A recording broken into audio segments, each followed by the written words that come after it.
Sir যেতে দিন আমায়, আর নিতে পারছি না আমি, প্লিজ। চিৎকার করে কান্না করতে থাক। নিজের উপর ঘৃণা হচ্ছে আমার। নিজের বলা মিথ্যা কথার জন্য আজ নিজের শরীর বিলিয়ে দিতে হলো স্যারের কাছে। প্রতিদিন ভালোবাসার নতুন নতুন গল্প পেতে চ্যানেলটি সাবস্ক্রাইব করে পাশে থাকা বেল বাটনে ক্লিক করুন। আর হ্যাঁ, ভিডিওটি সম্পূর্ণ শুনবেন। স্যার ছেড়ে দিন, কি করছেন? আমার এত বড় ক্ষতি করবেন না প্লিজ। আমার ভুল হয়ে গেছে, আমি ক্ষমা চাচ্ছি আপনার কাছে। আমার কোনো কথাই স্যার শুনলেন না। উনি আমায় এক ধাক্কায় বেডে ফেলে দেয়, ঝাঁপিয়ে পড়েন আমার উপর, বেডের সাথে শক্ত করে চেপে ধরে, আর আমার ঠোঁটে নিজের ঠোঁট চেপে ঘৃণার আগে এত শক্ত করে আমার ঠোঁট চেপে ধরেছেন যে ব্যথায় আমার চোখ দিয়ে গড় করে পানি পড়ছে। আমার চিৎকার দিয়ে কান্না করতে ইচ্ছা করছে, কিন্তু পারছি না। আমি শুধু ছটফট করছি ছোটার জন্য, কিন্তু স্যার আমায় আরো শক্ত করে ধরে ঠোঁট ছেড়ে গলাতে মুখ ডুবায় আর এলোপাথারি কিস করে যাচ্ছেন। আমি আর নিতে পারছি না, চিল্লিয়ে কান্না করছি, কিন্তু কেউ নেই আমার চিৎকার শোনার মতো। একসময় আমি ক্লান্ত হয়ে পড়ি, ছোটাছুটি বন্ধ করে দিই। স্যার নিজের কাজে ব্যস্ত, আমাদের মগ্ন উনি। আমার কোনো আর্তদান স্যারের কানে যায়নি এমন নয়, আমি জানি স্যার জেনে বুঝে এমন করেছেন। নিজে যেটা পেয়েছে আমার থেকে সেটাই আমায় ফেরত দিচ্ছে। সেটা হলো কষ্ট। আমি স্নিগ্ধা ইসলাম, স্যার হচ্ছে আমার অফিসের বস রাহুল চৌধুরী। আমি হচ্ছে ওনার পিএ, বাকিটা পরে জানবেন। শেষ রাতে উনি আমায় ছেড়ে ঘুমিয়ে পড়ে, আর আমি কোনো রকম কাপড় পেঁচিয়ে ওয়াশরুমে চলে আসি। আয়নায় নিজেকে দেখি, সারা শরীরে দাগ, জায়গায় জায়গায় কেটে ছিলে গেছে। চিৎকার করে কান্না করতে থাকি এসব দেখে। নিজের উপর ঘৃণা হচ্ছে আমার। নিজের বলা মিথ্যা কথার জন্য আজ নিজের শরীর বিলিয়ে দিতে হলো স্যারের কাছে। ধর্ষণ হতে হলো। স্যার ভুল কিছু করেননি, আমার ভুলের শাস্তি দিয়েছেন শুধুমাত্র। কিন্তু এটা তো ছোট শাস্তি নয়, আমার জীবনের সবচেয়ে বড় শাস্তি, যেটা আজীবন আমার শরীর মন বয়ে বেড়াতে হবে। আমি কখনো ভুলতে পারবো না এই কাল রাতটার কথা। কিন্তু আমি তো নিজের জন্য মিথ্যা বলিনি, তবে কেন? আমার সম্মানটা আল্লাহ রক্ষা করেননি। নিজের মায়ের জন্য এতটুকু মিথ্যা আমায় বলতে হয়েছে, তার জন্য আল্লাহ আমায় এত বড় শাস্তি পেতে হলো কেন? স্যার কেন ক্ষমা করতে পারলেন না আমায়? কেন? কেন? একটু পর মাথায় এলো, অন্যের সম্মান নষ্ট করলে নিজেরটাও থাকে না। চরম সত্যি কথাটা। আমার আমার চোখের পানি যেন বাদ মানছে না আজ। সারা রাত আমি ওয়াশরুমে কান্না করি, কোন সময় যে জ্ঞান হারাই বলতে পারবো না। নিজেকে আবিষ্কার করি কাল রাতে সেই বেডে, দেখি ঘিন ঘিন লাগছে। উঠতে চেষ্টা করলে বুঝতে পারি সারা শরীরে আমার প্রচণ্ড ব্যথা। কোনো রকমে উঠে বসি আমি। হঠাৎ মনে পড়ে কাল রাতের কথা। কিন্তু আমার তো মনে আছে আমি ওয়াশরুমে ছিলাম। মুহূর্তে আমার স্যারের কথা মনে পড়ে যায়, আর আমি হাত পা গুটিয়ে বসে কান্না করে দিই। এমন সময় ভারী গলার আওয়াজে সামনে তাকিয়ে দেখি স্যার দাঁড়িয়ে আছে পকেটে হাত দিয়ে। শান্ত লাগছে ওনাকে খুব, কিন্তু আমি শান্ত হতে পারছি না। চোখ নামিয়ে নেই ওনার থেকে লজ্জায়। উনি বললেন, এখন কেন কান্না করছো? আমাকে টাকার জন্য দর্শক বলার আগে কান্না আসেনি? লজ্জায় স্যারের দিকে তাকাতে পারছি না। উনি ধমক দিয়ে বলে উঠলেন, একদম অভিনয় করবি না আমার সামনে। তোদের মতো মেয়েরা টাকার জন্য সব করতে পারে। এটা আর এমন কি, টাকা দিয়ে দিব কেমন? সো অভিনয় অফ করো, 10 মিনিটে নিচে আসো। 1 মিনিট লেট হলেও খারাপ হবে। আমি ওনার ধমকে কেঁপে উঠি, আস্তে করে মাথা দোলাই। উনি হনহন করে চলে যায়। ওনার কথাগুলি কাটার মতো লাগে আমার মনে।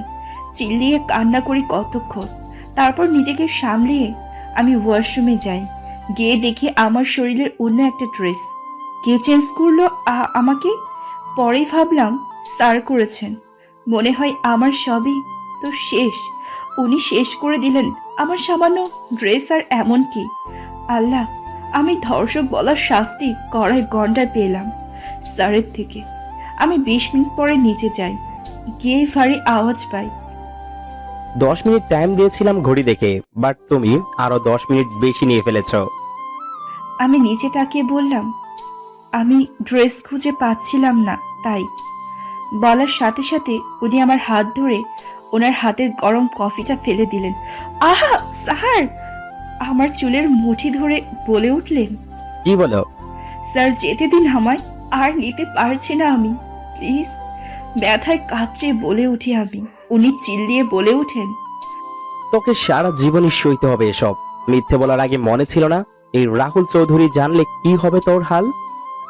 রাহুল চৌধুরীর সম্মান নিয়ে খেলা করার শাস্তি ধীরে ধীরে পাবে তুমি। আমার পোড়া জায়গায় হাত দিয়ে চেপে ধরে স্যার কথাগুলি বলে। আমি ব্যথায় কেঁদে চিল্লিয়ে কান্না করতে ইচ্ছা করছে। ব্যথায় জ্বলে যাচ্ছে আমার হাত। তার উপর উনি চাপ দিয়ে ধরে রেখেছেন। উনি আমার দিকে কেমন অদ্ভুতভাবে তাকিয়ে থাকে কিছুক্ষণ, পরে আমার কাদা দেখে আমায় টেনে নিয়ে যায় আর ড্রয়িং রুমের সোফায় বসিয়ে বলে, এখানে বসো, আসছি আমি। আমি ফুফিয়ে কাঁদছি হাত ধরে। একটু পর উনি এসে মলম আমার হাতে লাগিয়ে দিয়ে আমার কানের কাছে মুখ নিয়ে আস্তে আস্তে বলে, নেক্সট টাইম লেট করার আগে আজকের কথা মনে রেখো। আমি কাঁদতে কাঁদতে বলি, স্যার আমায় যেতে দিন। আমাকে তুলে এনেছেন যে কাজের জন্য, আপনার প্রতিশোধ নেওয়া তো হয়ে গেছে। এবার আমায় যেতে দিন প্লিজ। আমি আর পারছি না। আমি প্রতিশোধ নেওয়ার জন্য তোমায় তুলে এনেছি? প্রতিশোধ নেওয়ার হলে কি তোমার মায়ের সেবা করার জন্য তোমার এই 4 দিন সময় দিতাম? আর কি বলছিলে? নিতে পারছো না আর তুমি তুমি কাল সন্ধে থেকে এখন পর্যন্ত নিতে পারছো না, অথচ আমি 4টা দিন যাবৎ বাধ্য হচ্ছি নিতে। কেন? আমার কি দোষ ছিল? আমি কার টেপ করেছিলাম যে আমায় দর্শক প্রমাণ করেছিলে? আমি ওইটার জন্য সরি বলেছি আপনাকে, ক্ষমাও চেয়েছি, কিন্তু এখন আপনি সত্যি করে দেখালেন যে আপনি সত্যি একটা ধর্ষক। স্যার আমার কথা শুনে চিল্লিয়ে বলে ওঠে। কাঁদতে কাঁদতে বলি কথাগুলো। Oh really? ক্ষমা চেয়েছো? Okay fine. এখন আমি তোমার কাছে সরি বলছি তোমায় রেপ করার জন্য। ক্ষমা করে দিও আমায়। আমি তো ক্ষমা করার মতো মহৎ কাজটা করিনি। তুমি আমায় ক্ষমা করে মহৎ কাজটা করে দেখাও। পারবে? পারবে মন থেকে ক্ষমা করতে? এত সহজে সবটা ভুলে? তোমার ভাবটা এমন, তুমি সরি বললে আর আমার সবকিছু ঠিক হয়ে গেল। আমি কিছুক্ষণ চুপ থেকে বলি, ক্ষমা করা এত সোজা না। আমি জানি স্যার, কিন্তু জানিস, যখন তুই যা ভাবছিস তাই আমি প্রতিশোধ নেওয়ার জন্যই তুললে এনে রেপ করেছি, ব্যাস। আর এটাই তোকে মেনে নিতে হবে, যেমন আমি মেনে নিয়েছি। আমি দর্শক, ক্লিয়ার? এমন সময় পিছন থেকে ডাক আসে। স্নিগ্ধা, স্নিগ্ধা, কই তুই? আমি পিছনে তাকিয়ে দেখি আবিরদা। আমি একটা ভরসা পাই। আবিরদাকে দেখে আর দৌড়ে গিয়ে ওনাকে জড়িয়ে ধরে হাউমাউ করে কেঁদে দেই। আবির হতভম্ব হয়ে যায় স্নিগ্ধার কান্না দেখে। পরে শান্ত করার চেষ্টা করে, কিন্তু স্নিগ্ধা আবিরকে ধরে কেঁদেই যাচ্ছে শুধু। স্নিগ্ধার আবিরকে জড়িয়ে ধরাটা কেন যেন রাহুলের হজম হয় না। নিজের হাত নিজের মুঠি বদ্ধ করে শক্ত করে নিজের রাগ কন্ট্রোল করে আবিরকে জিজ্ঞেস করে, কে আপনি? স্নিগ্ধা এখনো কেঁদেই যাচ্ছে আবিরকে ধরে। আবির বলে, আমি স্নিগ্ধার ফিউসে। আপনি কে? স্নিগ্ধা কান্না কেন করছে? রাহুলের মাথায় বাজ পড়ল স্নিগ্ধা এঙ্গেজ তা শুনে। রাহুল নিজেকে ঠিক করে শান্ত সুরেই বলে, আমি স্নিগ্ধার হাজবেন্ড, আর ও কেন কান্না করছে ওটা আমাদের পার্সোনাল ব্যাপার। এক নিঃশ্বাসে বলে। রাহুল দম নিল। স্নিগ্ধা কান্না থামিয়ে থ মেরে তাকিয়ে আছে রাহুলের দিকে। কি বলছে এই লোক? হাজবেন্ড? আবির তো নিজের কানকে বিশ্বাস করতে পারছে না। কি শুনছে সে? স্নিগ্ধা শুধু আবিরের ফিয়ন্সে না, বোনও হয়। আবিরের আপন ছোট খালার মেয়ে স্নিগ্ধা। ছোটবেলা থেকে স্নিগ্ধাকে আবির ভালোবাসে, কিন্তু স্নিগ্ধা তেমন কোনো গুরুত্ব দেয় না আবিরকে। আবিরদা বলেই ডাকে সবসময়। কিন্তু কিছুদিন আগেই সবার মতামত জেনেই আবিরের ফ্যামিলি স্নিগ্ধাকে আংটি পরিয়ে রাখে। আর আবিরও স্বস্তি পায় আর ভাবে একদিন স্নিগ্ধা ঠিক আমায় ভালোবাসবে। কিন্তু এখন যেন সব অন্ধকার লাগছে আবিরের। পেটে বারবার মোচড় দিচ্ছে আবিরের, কিন্তু আবির ঠায় দাঁড়িয়ে আছে, অতিশোকে পাথর হয়ে গেছে যেমন। রাহুল কথাগুলো বলে শান্তভাবে তাকিয়ে আছে স্নিগ্ধার দিকে। স্নিগ্ধা আবিরের অবস্থা বুঝতে পেরে মুখ খুলল। চুপ করে থাকা যাবে না, এখন ভেবেই প্রশ্ন করে রাহুলকে, কি বলছেন স্যার আপনি এগুলো? বিয়ে কখন হলো আমাদের যে আপনি আমার হাজবেন্ড হয়ে গেলেন? সব তো শেষ করেই দিলেন আমার। এখন কি আমার আপন মানুষদের কাছেও খারাপ বানাবেন আপনি? ভালো থাকতে দিবেন না ওদের নিয়ে? বেশ রেগেই বলি কথাগুলো। নিজের বউকে অন্য কারোর সাথে ভালো থাকতে দেয় কোন হাজবেন্ড? শুনেছো কখনো তুমি? আমি স্তব্ধ হয়ে গেলাম রাহুল স্যারের এমন জবাবে। আর কিছু বলতে পারল না রাহুলকে। এই ভেবে না জানি আর কি বলে ফেলে। রাহুল আবিরকে কষ্ট দিতে চাচ্ছে না। স্নিগ্ধা আবার আবিরের দিকে তাকায়। আবির চোখ মুখ খিচে দাঁড়িয়ে আছে, কিন্তু এরূপ কথা শুনে আবির এবার চুপ থাকতে পারল না। কিছুক্ষণ ভেবে রাহুলের সামনে এসে বলল, আপনি আমার ফিয়ন্সেকে এসব যাতা বলতে পারেন না। কি আবিরকে আর বলতে না দিয়ে রাহুল বলে, আপনি শোনেননি? আমি বলেছি স্নিগ্ধার হাজবেন্ড আমি। সো এখন আর আপনার এঙ্গেজমেন্টের কোনো মূল্যই নেই। স্নিগ্ধা এখন আমার ওয়াইফ। অনেক শীতল স্নাহুনির সাথে শান্ত সুরেই রাহুল কথাগুলি বলছে। স্নিগ্ধা রাহুলের কথা শুনে অবাক হয়ে যায়। আবির রাহুলের এরূপ কথা শুনে রেগে গিয়ে বলে, কি প্রমাণ আছে স্নিগ্ধা আপনার ওয়াইফ? স্নিগ্ধা এবার রাহুলের এত শান্ত চেহারার কিছু লুকোনো দেখতে পায়। রাহুল শান্তভাবেই বলে, কেন থাকবে না? অফকোর্স আছে, কিন্তু আপনাকে আগে দেখাতে পারবো না। আগে স্নিগ্ধার মাকে দেখাবো, ওই সময় আপনিও দেখে নেবেন। ওকে? আবির রাহুলকে আর কিছু না বলে স্নিগ্ধাকে বলে, তুই যাবি আমার সাথে? ছোট মা তোকে দেখতে চাইছে। আবির ব্যাপারটা এড়াতেই চাইছে। সে চাইছে না বিয়ের ব্যাপারটা সত্যি হোক, জানতে চায় না। সে এমন কিছু নিতে পারবে না তাহলে। তাই মনে মনে আবির স্নিগ্ধার উপরেই ছেড়ে দেয় ব্যাপারটা, যেন এই লোকের সাথে স্নিগ্ধার কোনো প্রবলেম থাকলে মিটিয়ে নেয়। তাই আবির ঠান্ডা মাথায় কথা পাল্টায়। রাহুল শান্ত দৃষ্টিতে তাকিয়ে আছে আবিরের দিকে। এত তাড়াতাড়ি কথা পাল্টানোটা মোটেও ভালো লাগেনি তার। তাই রাহুল আবিরকে বোঝার চেষ্টা করছে, কিন্তু বুঝতে পারছে না বেশি কিছু। রাহুল কি ভেবেই যেন স্নিগ্ধা আবিরকে কিছু বলতে যাবে, তখনই রাহুল বলে ওঠে, ওয়েট, আবির, তুমি প্রমাণ চাইছিলে না? দেখে নাও। রাহুল সামনেরই একটা টেবিলের উপর থেকে ফাইল আবিরের হাতে দেয়। আবির স্নিগ্ধা আর রাহুলের দিকে একবার তাকিয়ে কি যেন ভেবে ফাইলটা ওপেন করে। স্নিগ্ধা একটু চিন্তায় পড়ে যায়। ফাইলটা তো চেনা চেনা লাগছে। স্যার যদি সত্যি কথা বলে বিয়ের ব্যাপারটা নিয়ে, তবে কি হবে আমার? মনে মনে ভাবে স্নিগ্ধা। রাহুল সত্যি বলছে। এটা কাবিননামা, আর রাহুল স্নিগ্ধা দুজনেরই স্বাক্ষর আছে, স্পষ্ট দেখতে পাচ্ছে আবির। এটা দেখে আবিরের মন চূর্ণ বিচূর্ণ হয়ে গেল। এটাই তো চায়নি সে। মাঝে মাঝে না চাওয়া জিনিসগুলি আমাদের সাথে হয়। আবিরের সাথে তাই হলো। স্নিগ্ধা জিজ্ঞেস করে, কি আছে তে? আবির কিছু বলছে না, এখনো ফাইলটার দিকে তাকিয়ে আছে। রাহুল শান্ত চোখে আবিরকে পর্যবেক্ষণ করছে।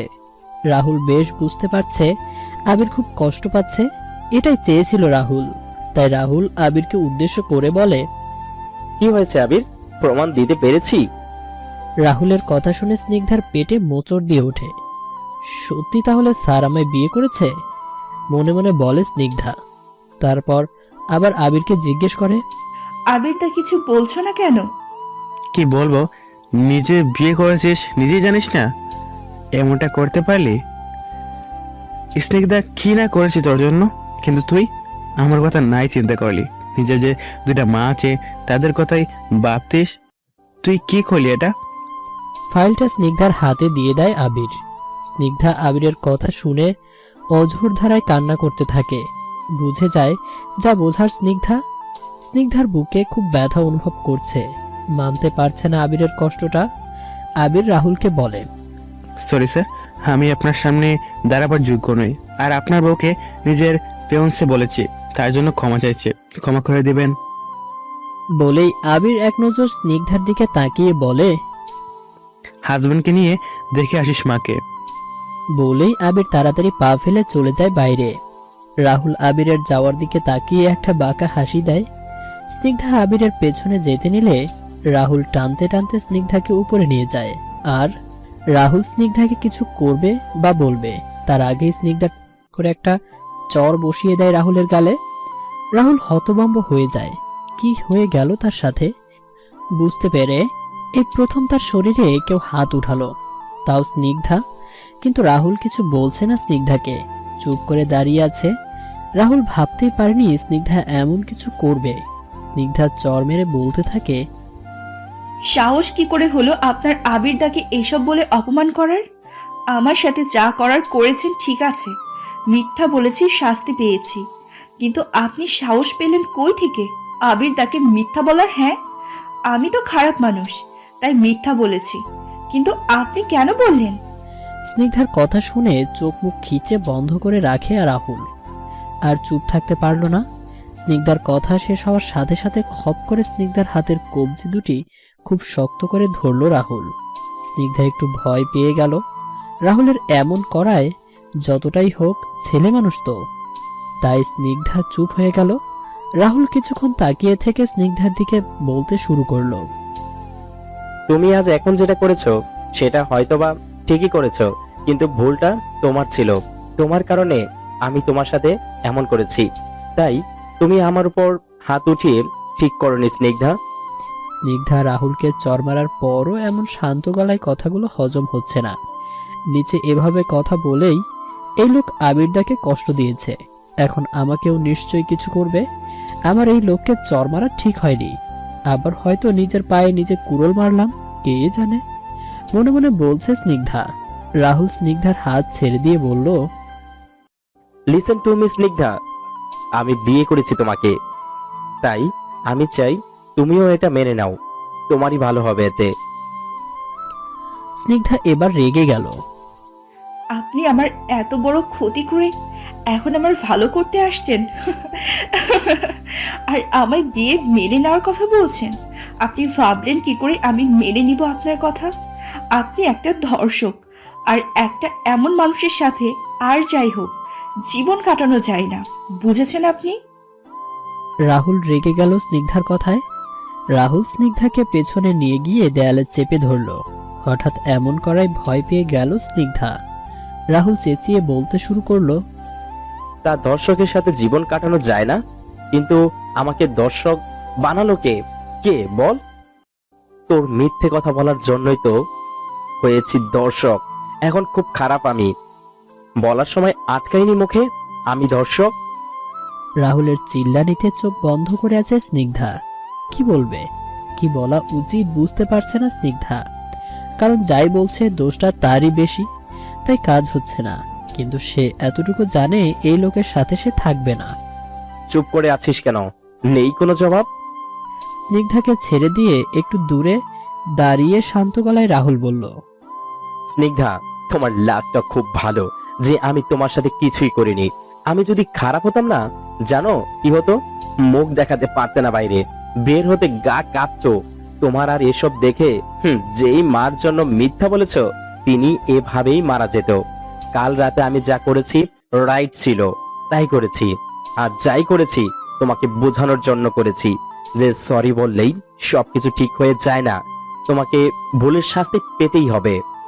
স্নিগ্ধা রাহুলের বলা কথাগুলি কলিজায় লাগে, কিন্তু কাল রাতে যা রাহুল করেছে তার রাইট ছিল শুনে স্নিগ্ধা বলতে থাকে, রাইট ছিল তাই করেছেন? কিসের রাইট ছিল আপনার? বিয়ে করেছেন আমায়, তাই রাইট ছিল বিয়ে করেছেন? আমাকে জানিয়েছেন একবারও? আমার অনুমতি নিয়েছেন একবারও? নেননি, সো কোনো রাইট ছিল না আপনার এমন করার। বিয়ে কিভাবে করেছেন তাও আমি বুঝেছি। রাহুল চৌধুরী, আপনি মিথ্যা বলে সই করিয়ে কাল রাতে নিয়েছেন। ঠিক আছে, বিয়ে যখন হয়ে গেছে তো আমি ডিভোর্স চাই। আমি আপনার সাথে থাকতে পারবো না আবিরদাকে কষ্ট দিয়ে। আবিরের কথা শুনে কেন জানি রাগ উঠে গেল রাহুলের, তাই রেগে বলল, খুব কষ্ট হয় আবিরের জন্য তোমার, কিন্তু আবির যদি না থাকে? স্নিগ্ধা এই কথা শুনে রাহুলের গালে চড় দিতে যায়, কিন্তু রাহুল স্নিগ্ধার হাত ধরে ফেলে আর পেছনে মুচড়ে ধরে বলে, একবার ক্ষমা করেছি হাত তোলার জন্য, আর করবো না, তাই ভুলেও এই কাজটা করতে যেও না। স্নিগ্ধা রাহুলের থেকে ছুটবার চেষ্টা করে, কিন্তু রাহুল বলতেই আছে, আমি রাহুল চৌধুরী, বিয়ে একটাই করেছি, একটাই থাকবে। ডিভোর্সের ওয়ার্ডটা তুমি যদি আর একবার মুখ দিয়ে বের করেছো তো যার জন্য বের করেছো সেই আর থাকবে না। রাহুলের শেষ কথাটা শুনে স্নিগ্ধা ছোটাছুটি বন্ধ করে দেয়। রাহুল আবার বলে, যাও মাকে দেখে এসো। এটা বলেই রাহুল চলে যায় রুম থেকে। স্নিগ্ধা নিচে বসে চিৎকার দিয়ে কান্না করছে। রাহুল দরজার আড়ালে দাঁড়িয়ে, তার চোখেও পানি। এইদিকে আবির রাহুলের বাড়ি থেকে বের হয়ে রাস্তা দিয়ে হাঁটছে। কোনো দিকে খেয়াল নেই তার। রাস্তা দিয়ে শো শো করে গাড়ি চলছে আপন গতিতে, কিন্তু আবির এর আজ কোনো গতি নেই। সে সাইড দিয়ে হাঁটছে উদ্দেশ্য ছাড়া, কিছু ভাবছে না। আবির কেন হলো, কি হলো, কেন করলো তার সাথে এমন, এসব কিছুই আবির ভাবছে না। কিন্তু সে অনেক বড় একটা কষ্ট পেয়েছে। তার বুকে চিনচিন ব্যথাটা সে যতই হারছে ততই বাড়ছে। এসব কিভাবে হলো, কি হলো, তার থেকে বড় কষ্ট আবিরের এটা যে সে স্নিগ্ধাকে হারিয়ে ফেলেছে। এইটা শুনে সে যত হারছে, স্নিগ্ধাকে পেছনে ফেলে তার কষ্টটাও ততই বাড়ছে। কিন্তু বাড়তে থাকা কষ্টটা আবির আর নিতে পারছে না। হাঁটতে হাঁটতে আবির নীরব এক রাস্তায় এসে পড়ে, আর ওখানেই ধপ করে বসে পড়ে আর চিৎকার করে কাঁদতে থাকে। বলতে থাকে, আমি তোকে ফেলে নয়, নিজের সাথে নিয়েই হাঁটতে চেয়েছিলাম, তবে কেন আজ আমি একা। স্নিগ্ধা শুধু এতটুকুই বলেই আবির ওই রাস্তায় হাউমাউ করে কেঁদে দেয়। ছেলেরা সহজে কাঁদে না, কিন্তু আবির তার ছোট থেকে ভালোবেসে আসা মানুষটাকে আজ হারিয়ে ফেলেছে। তার খুব কষ্ট হচ্ছে, স্নিগ্ধাকে আর পাবে না এটা মানতে পারছে না আবির। এদিকে হঠাৎই স্নিগ্ধার ভেতরটা কেমন করে ওঠে। তাই স্নিগ্ধা কান্না বন্ধ করে মাকে দেখার জন্য ফোনটা খুঁজে নিয়ে দৌড়ে বের হয়ে যায়। স্নিগ্ধা চিন্তা করে তার আবিরের সাথেও কথা বলতে হবে, সব জানাতেও হবে তাকে। ফুল বুঝে থাকতে দেব না তোমায় আবিরদা, আমি আসছি। স্নিগ্ধা মেন রোড থেকে বের হবে, অমনি পেছন থেকে রাহুলের ভারী আওয়াজ আসে। দাঁড়াও। স্নিগ্ধা পেছনে তাকিয়ে দেখে রাহুল তাড়াতাড়ি তার কাছে এগোচ্ছে। স্নিগ্ধা ওখানেই দাঁড়িয়ে বিড়বিড় করতে থাকে। এখন না জানি এখন কি ঘোড়ার ডিম বলবে আর আমার গা জ্বলবে। আমি জাস্ট নিতে পারছি না এই লোকের কথা। কি করে দিল এক রাতে আমার জীবনটাকে, ছাড়বো না, ঠিক বিচার করব তোর ধর্ষক কোথাকার। একবার আবিরদাকে সব বুঝিয়ে বলে নি, তারপর তোকে দেখে নিব। রাহুল স্নিগ্ধার সামনে এসে বলে, যেতে দিচ্ছি যেমন ঠিক তেমনি চলে আসবে। কথা না শুনে আমায় খারাপ বানিও না। স্নিগ্ধা ভেবেছিল সে চুপ থাকবে, এখান থেকে বেরোলে বাঁচে, আর আসবে না, দেখবে না এই লোকের চেহারা। কিন্তু রাহুলের লাস্ট কথাটা হজম করতে পারেনি। একে তার সাথে এত বাজে কাজ করলো, এখন আবার অর্ডার দিচ্ছে কথা শোনার। তাই স্নিগ্ধা রাহুলকে বলে, কি চাচ্ছেন আপনি? আমি আপনার বাধ্য বউ হই যে আপনি যা বলবেন তা করব? আপনার অর্ডার শুনবো? তবে ভুলে যান, কারণ আমি আপনার মতো ধর্ষকের কথা আর যাই হোক শুনবো না। বুঝেছেন আপনি? আর রইল বিয়ে। এতটুকু বলে চুপ হয়ে যায়। মনে মনে বলতে থাকে স্নিগ্ধা, না না, এখন যদি ডিভোর্সের কথা বলি, তবে যেতে যদি না দেয়, কিন্তু আমার এখন যে যেতেই হবে, সব বলতে হবে আবিরদাকে। রাহুল চোখ মুখ লাল হয়ে গেছে, তাও শান্তভাবেই চেয়ে আছে স্নিগ্ধার দিকে। স্নিগ্ধা এক নজর রাহুলের দিকে তাকিয়ে বেরিয়ে যায় বাড়ি থেকে। রাহুল রাগে ফেটে যাচ্ছে স্নিগ্ধার কথা শুনে। স্নিগ্ধাকে কিছু না বললেও তার ভাবতে কষ্ট হচ্ছে, এই মেয়ের জন্য সে কিছুক্ষণ আগে চোখের জল ফেলেছে। রাহুল স্নিগ্ধার সাহস দেখে অবাক হচ্ছে। এত কিছুর পরও এই মেয়ের অ্যাটিটিউড এমন, ভুল শুধু আমি করেছি? আর নিজে ভুল করে একদিন সরি পর্যন্ত বলতেও আসেনি। এই মেয়েকে কি ক্ষমা করা যায়? স্নিগ্ধার যাওয়ার দিকে তাকিয়ে মনে মনে ভাবে রাহুল এসব। পরেই নিজের রাগ কন্ট্রোল করে রাহুল একাই জোরে জোরে বলতে থাকে, কিন্তু তুমি ভুল করেছো। এখন আমার কথাগুলো না শুনে মিসেস স্নিগ্ধা চৌধুরী পস্তাবে তুমি, কিন্তু আমার কিছু করার নেই। তুমি আমার কথা শুনোনি, এর ফলে তোমার আর তোমার ফ্যামিলিরই বেশি কষ্ট হবে। Sorry for that. স্নিগ্ধা রাহুলের বাসা থেকে বের হয়ে বড় বড় শ্বাস ফেলতে থাকে। সাপকে গুঁতো দিয়ে সাপের সবল থেকে যেমন বেঁচে ফিরেছে মনে হচ্ছে। এতগুলি কথা শুনিয়েছে সে, কম কিছু, সেটা তাও আবার বাইরে বের হতে পেরে বেঁচেছে। কারণ একটাই, যত যাই হোক কাল রাতের পর থেকে স্নিগ্ধা খুব ভয় পায় রাহুলকে, কিন্তু বুঝতে দেয়নি, কারণ এতটা ভেঙে পড়লে চলবে না তার। এই ভেবে রাহুলের প্রতি কথার জবাব দিয়েছে সে। স্নিগ্ধা হারছে। ইস, ফোন নিয়ে বের হলে কি হবে? টাকা তো নেই আমার কাছে, এতটা হেঁটে যাব কি করে? বাধ্য হয়ে হেঁটেই যেতে হচ্ছে তার। কিন্তু স্নিগ্ধার শরীরটাও ব্যথাতুর, তার উপর হাঁটতে খুব কষ্ট হচ্ছে তার। খুব কষ্টে বাড়ি পৌঁছে বেল বাজাতেই তার বড় মা দরজা খুলে হাজারটা প্রশ্ন করে, কিন্তু স্নিগ্ধা একটার জবাবও না দিয়ে সে পাল্টা জিজ্ঞেস করে, আবিরদা কই বড় মা? আমি কি জানি সেই কোন সময় তোকে খুঁজতে গেছে। তার ছোট মা তার মেয়েকে দেখতে চেয়েছে বলে, কিন্তু তোর কোনো খবর নেই। রাতে একটা মেসেজে যা করছিস, শুধু যে রাতে আসবি না, তা না হলে তো টেনশনে আমার ছেলেটা আর তোর মা মরেই যেত। কিন্তু সকালে আর না পেরে খুঁজতে বেরিয়ে গেছে ছেলেটা। সব শুনে স্নিগ্ধা কিন্তু মেসেজের কথাটাই তার মাথায় ঢোকে না। কিসের মেসেজের কথা বলছে? কিন্তু এখন এসব জিজ্ঞেস করা ঠিক হবে না। সবাই যদি জানে আমার সাথে কি হয়েছে, সবাই মরেই যাবে। আমার শুধু আবিরদাকে সব বলতে হবে, কিন্তু জানি না কিভাবে কি বলতে হবে। মনে মনে বিড়বিড় করে স্নিগ্ধা।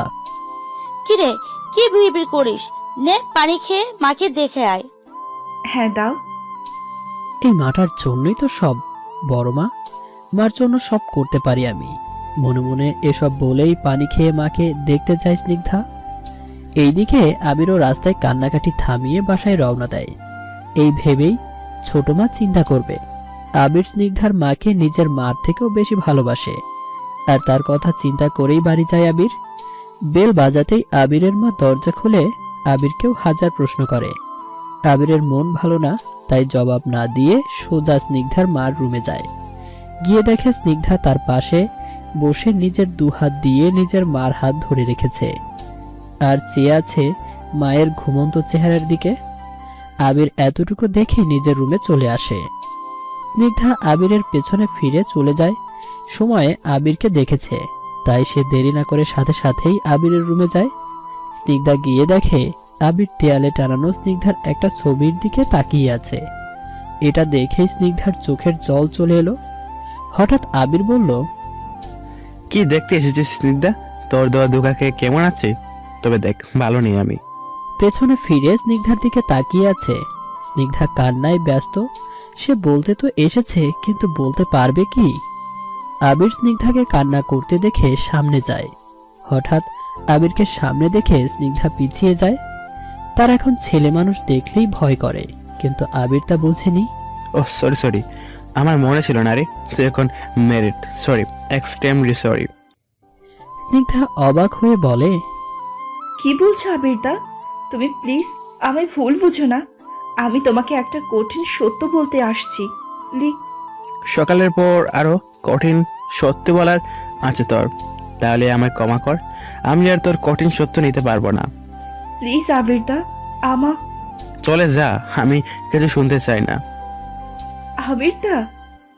আবির এবার খপ করে স্নিগ্ধার দুবাহু ধরে বলতে থাকে, কি বলেছি শুনতে পাসনি? কিভাবে প্রেমে জড়িয়েছিস, কিভাবে বিয়ে করেছিস, এসবই তো বলবি আমাকে। কিন্তু কি জানিস, আমি তোর এসব কঠিন সত্য শুনতে পারবো না। স্নিগ্ধা ভয় পেয়ে যায় আবিরের এভাবে ধরায়, কিন্তু আবিরের কথা শুনে বুঝতে পারে অনেক কষ্ট পেয়েছে আবির। আবির কিছুক্ষণ চুপ থেকে স্নিগ্ধাকে ছেড়ে দিয়ে বলে, কেন এমনটা করলি স্নিগ্ধা, কেন? এসব বলতে বলতে আবির নিচে বসে যায়। স্নিগ্ধা আর দেখতে না পেরে দৌড়ে চলে যায় নিজের রুমে। গিয়ে ওড়না দিয়ে মুখে ধরে ইচ্ছে মতো কাঁদে। আর স্নিগ্ধা বুঝতে পারছে মিথ্যা কোনোদিন সুখ আনে না। তুমি আপন একজনের জন্য মিথ্যা বলে সুখ আনবা, কিন্তু পরে দেখা যাবে তোমার কোনো আপন মানুষই রইল না। আজ স্নিগ্ধা হারে হারে টের পাচ্ছে সে রাহুলের সাথে কত বড় ভুল করেছে। রাহুল স্টাডি রুমে বসে আছে। রাহুলের খুব টেনশন হচ্ছে, যদি আবিরকে স্নিগ্ধা বুঝিয়ে বলে আবির যদি মাফ করে দেয় স্নিগ্ধাকে, তাহলে নিশ্চিত স্নিগ্ধা ডিভোর্স চাইবে। তখন কি করে আটকাবো আমি? এত সব কিছু যে স্নিগ্ধা তোমার জন্যই করেছি আমি। কিন্তু আবিরের ব্যাপারটা আমার অজানা ছিল, থাকলেও মনে হয় না আমি ছেড়ে দিতাম স্নিগ্ধা তোমাকে। আমি রাখবো না কাউকে, আমাদের মাঝে শুধু তুমি আমি থাকবো, আর কেউ না, কেউ না। আমি তোমার চোখে আবিরের জন্য ভালোবাসা দেখিনি, সম্মান দেখেছি, আর এটাই যেন সত্যি হয়। অন্য কিছু হলে সেটা ভালো হবে না তোমার জন্য। কিন্তু আবিরের চোখে তোমার জন্য ভালোবাসা দেখেছি খুব বেশি। ভালোবাসা দেখেছি, তা ভয়টা বেশি করেছে আবির যদি তোমায় ক্ষমা করে দেয় তো। আমিও তো। রাহুলের ভাবনার মাঝেই তার ফোন বেজে ওঠে। রাহুল এক নজর দেখেই ফোনটা তাড়াতাড়ি রিসিভ করে। স্যার। হোয়াট? তুই যেভাবেই হোক ওই বেইমানটাকে আটকা। স্নিগ্ধাকে কিছু বলার আগে আমি আসছি এক্ষুনি। বলেই ফোন কেটে তাড়াতাড়ি বাড়ি থেকে কার নিয়ে বেরিয়ে পড়ে। এইদিকে রাত 10টা বাজে। আবির সুইসাইড করার চেষ্টা করছে। আবিরের কোনো সেন্স নেই সে কি করছে। কষ্ট নিতে পারছে না আবির। হঠাৎই এই কাজ তার মাথায় আসে, আর সে লেগেও পড়ে বোকামিতে। স্নিগ্ধা কান্নাকাটি করে নিজের ঘরে বসে, কিন্তু কি যেন ভেবে হাল না ছেড়ে আবার চায় আবিরের কাছে সব বলতে। কিন্তু গিয়ে যা দেখে তা দেখার জন্য মোটেও প্রস্তুত ছিল না স্নিগ্ধা। আবির নিজের গলায় দড়ি দিয়ে বাঁধার চেষ্টা করছে। আবির এতটা সেন্সহীন আর ডিস্টার্ব ছিল যে রুম লক করার খেয়ালও নেই তার। সে দরজা খুলেই এসব করতে থাকে, আর তখনই স্নিগ্ধা দেখে ফেলে। আর স্নিগ্ধা এটা দেখতেই দৌড়ে আবিরের হাত ধরে ফেলে, আর আবিরের হাত থেকে দড়িটা ফেলে দেয়। আবির স্নিগ্ধাকে দেখে বুঝতে পারে সে কি করতে যাচ্ছিল। ভালোবাসা হারানোর যন্ত্রণা থেকে বাঁচতে সে কোন পথ বেছে নিচ্ছিল আবির নিজেই বুঝতে পারেনি। স্নিগ্ধা চিল্লানি দিয়ে বলল, কি করতে চাচ্ছিলেন আপনি? এই কঠিন গুনাহ করার চিন্তা আপনার মাথায় এলো কেন? আবির স্তব্ধ হয়ে গেল। নিজের কাজেই সে চুপ করে আছে। স্নিগ্ধার চিল্লানিতে আবিরের মা এসে পড়ে। স্নিগ্ধার মা আসতে পারেনি, তিনি বিছানা থেকে উঠতে পারে না। 5 দিন আগে অপারেশন হয়েছে তাই, কিন্তু তিনি পাঠিয়েছেন বোনকে দেখার জন্য বাইরে। স্নিগ্ধা চিল্লাচ্ছে কেন? আবিরের মা কিছু বলবে, কিন্তু তার আগেই আবির তার মার হাত ধরে বলে, মা, আমি তোমার কাছে কিছু চাইবো, দিবে প্লিজ? স্নিগ্ধা স্তব্ধ ওর সাথে অবাক হয়ে তাকিয়ে আছে আবিরের চোখে। স্নিগ্ধা বোঝার চেষ্টা করছে আবিরকে কি করতে চাইছে আবির, কিন্তু কিছু বুঝতে না পারলেও স্নিগ্ধা এতটুকু বুঝেছে আবির অনেক কষ্ট পাচ্ছে স্নিগ্ধার জন্য। আবিরের মা এত রাতে ছেলের এরূপ মিনতির কথা শুনে অবাক হয়ে একবার স্নিগ্ধার দিকে একবার আবিরের দিকে তাকায়। দুজনকেই আজ আবিরের মা খুব অচেনা লাগছে, কারণ স্নিগ্ধা আবিরের ভালোবাসার কথা একরকম এড়িয়ে চললেও আবিরকে সবসময় হাসি খুশি রাখার দায়িত্ব স্নিগ্ধার থাকতো। আর যত কষ্টই থাকুক আবির আর স্নিগ্ধার সামনে থাকলে তার মুখে হাসি লেগে থাকতো। কিন্তু আজ আবিরের মা দুজনের মুখেই অন্ধকার ছায়া দেখতে পাচ্ছে, যেখানে অন্ধকারে হাসি নামক জিনিসটা লুকিয়ে গেছে। আবির তার মাকে চুপ থাকতে দেখে বলল, মা, চুপ করে আছো কেন? বলো, দিবে? এই প্রথম চাইছি তোমার কাছে, কিছু দিবে না ছেলেকে বলো। বলতে বলতেই আবিরের চোখে পানি এসে পড়ে। হ্যাঁ, আবির কাঁদছে। একমাত্র সেই জানে আজ সে কি চাইবে, আর সেটা তার মা দিতেও যে কষ্ট হবে তাও জানে, কিন্তু তাও সে চাইবে। কাঁদতে কাঁদতে মনে মনে বলে আবির। আবিরের মা ছেলের চোখে পানি দেখে বুকে ধক করে ওঠে, সাথে সাথেই ছেলেকে জড়িয়ে ধরে বলে, বাবা তুই যা চাইবি তাই দেব। কি চাই তোর, বল আমায়। কি হয়েছে তোর বল? স্নিগ্ধার অবাকের শীর্ষে ফ্যাল ফ্যাল করে তাকিয়ে ছিল এতক্ষণ আবিরের মুখের দিকে, কিন্তু এখন আবিরের চোখের পানি দেখে স্নিগ্ধার মরে যেতে ইচ্ছে করছে সেই পানিতে, কারণ ওই চোখের পানির কারণ যে স্নিগ্ধা নিজেই। কিন্তু স্নিগ্ধার ঠায় দাঁড়িয়ে আছে দেখার জন্য কি চাইবে আবির? তার মায়ের কাছে। আবির তার মাকে জড়িয়ে একটু দূরে সরিয়ে নিজের মার চোখের দিকে তাকিয়ে চোখ মুখ শক্ত করে বলে ফেলল, মা, স্নিগ্ধা অন্য একজনকে ভালোবাসে, তাকে বিয়েও করেছে। তাই আমি চাই তুমি এক্ষুনি স্নিগ্ধাকে এ বাড়ি থেকে বের করে দাও। এক্ষুনি মানে এক্ষুনি। আর যদি তা না হয় তো? নিচ থেকে স্নিগ্ধার ফেলে দেওয়া দড়িটা হাতে নিয়ে নিল। যদি তা না হয় আমি সুইসাইড করব এক্ষুনি। আবিরের মা ধপ করে নিচে বসে যায়। ছেলের মরার কথা শুনে তিনি বুঝেছিলেন কিছু হবে, কিন্তু এমন কিছু হবে কল্পনাও তিনি করেননি। স্নিগ্ধা স্তব্ধ এর শেষ সীমানায় তাকিয়ে আছে আবিরের দিকে। কি বলল আবির সে বিশ্বাস করতে পারছে না। একবার আমার কথা শুনেই দেখতেন আবিরদা। আবির তার মাকে বলল, কি হলো মা, কিছু বলছো না কেন? তিনি এবার ছেলের কষ্ট বুঝতে পারলেন। কি জন্য ছেলের মুখটা অন্ধকার দেখেছেন তিনি। সবার আগে আবিরের মা জানে যে আবির স্নিগ্ধাকে ঠিক কতটা ভালোবাসে, আর আবির স্নিগ্ধার খারাপ চাইবে না তাও জানে। তাই তিনি ভেবে চিন্তে স্নিগ্ধাকে বললেন। স্নিগ্ধা চিৎকার দিয়ে কান্না করে দেয়, আর আবিরের মায়ের পায়ে ধরে বলে, কি বলছো বড় মা তুমি? এসব আমি কোথাও যাব না। তোমরা আমার কথাটা শোনো প্লিজ। আবির স্নিগ্ধার দুবাহু শক্ত করে ধরে উঠিয়ে বলে, আমায় ভালোবাসিস না?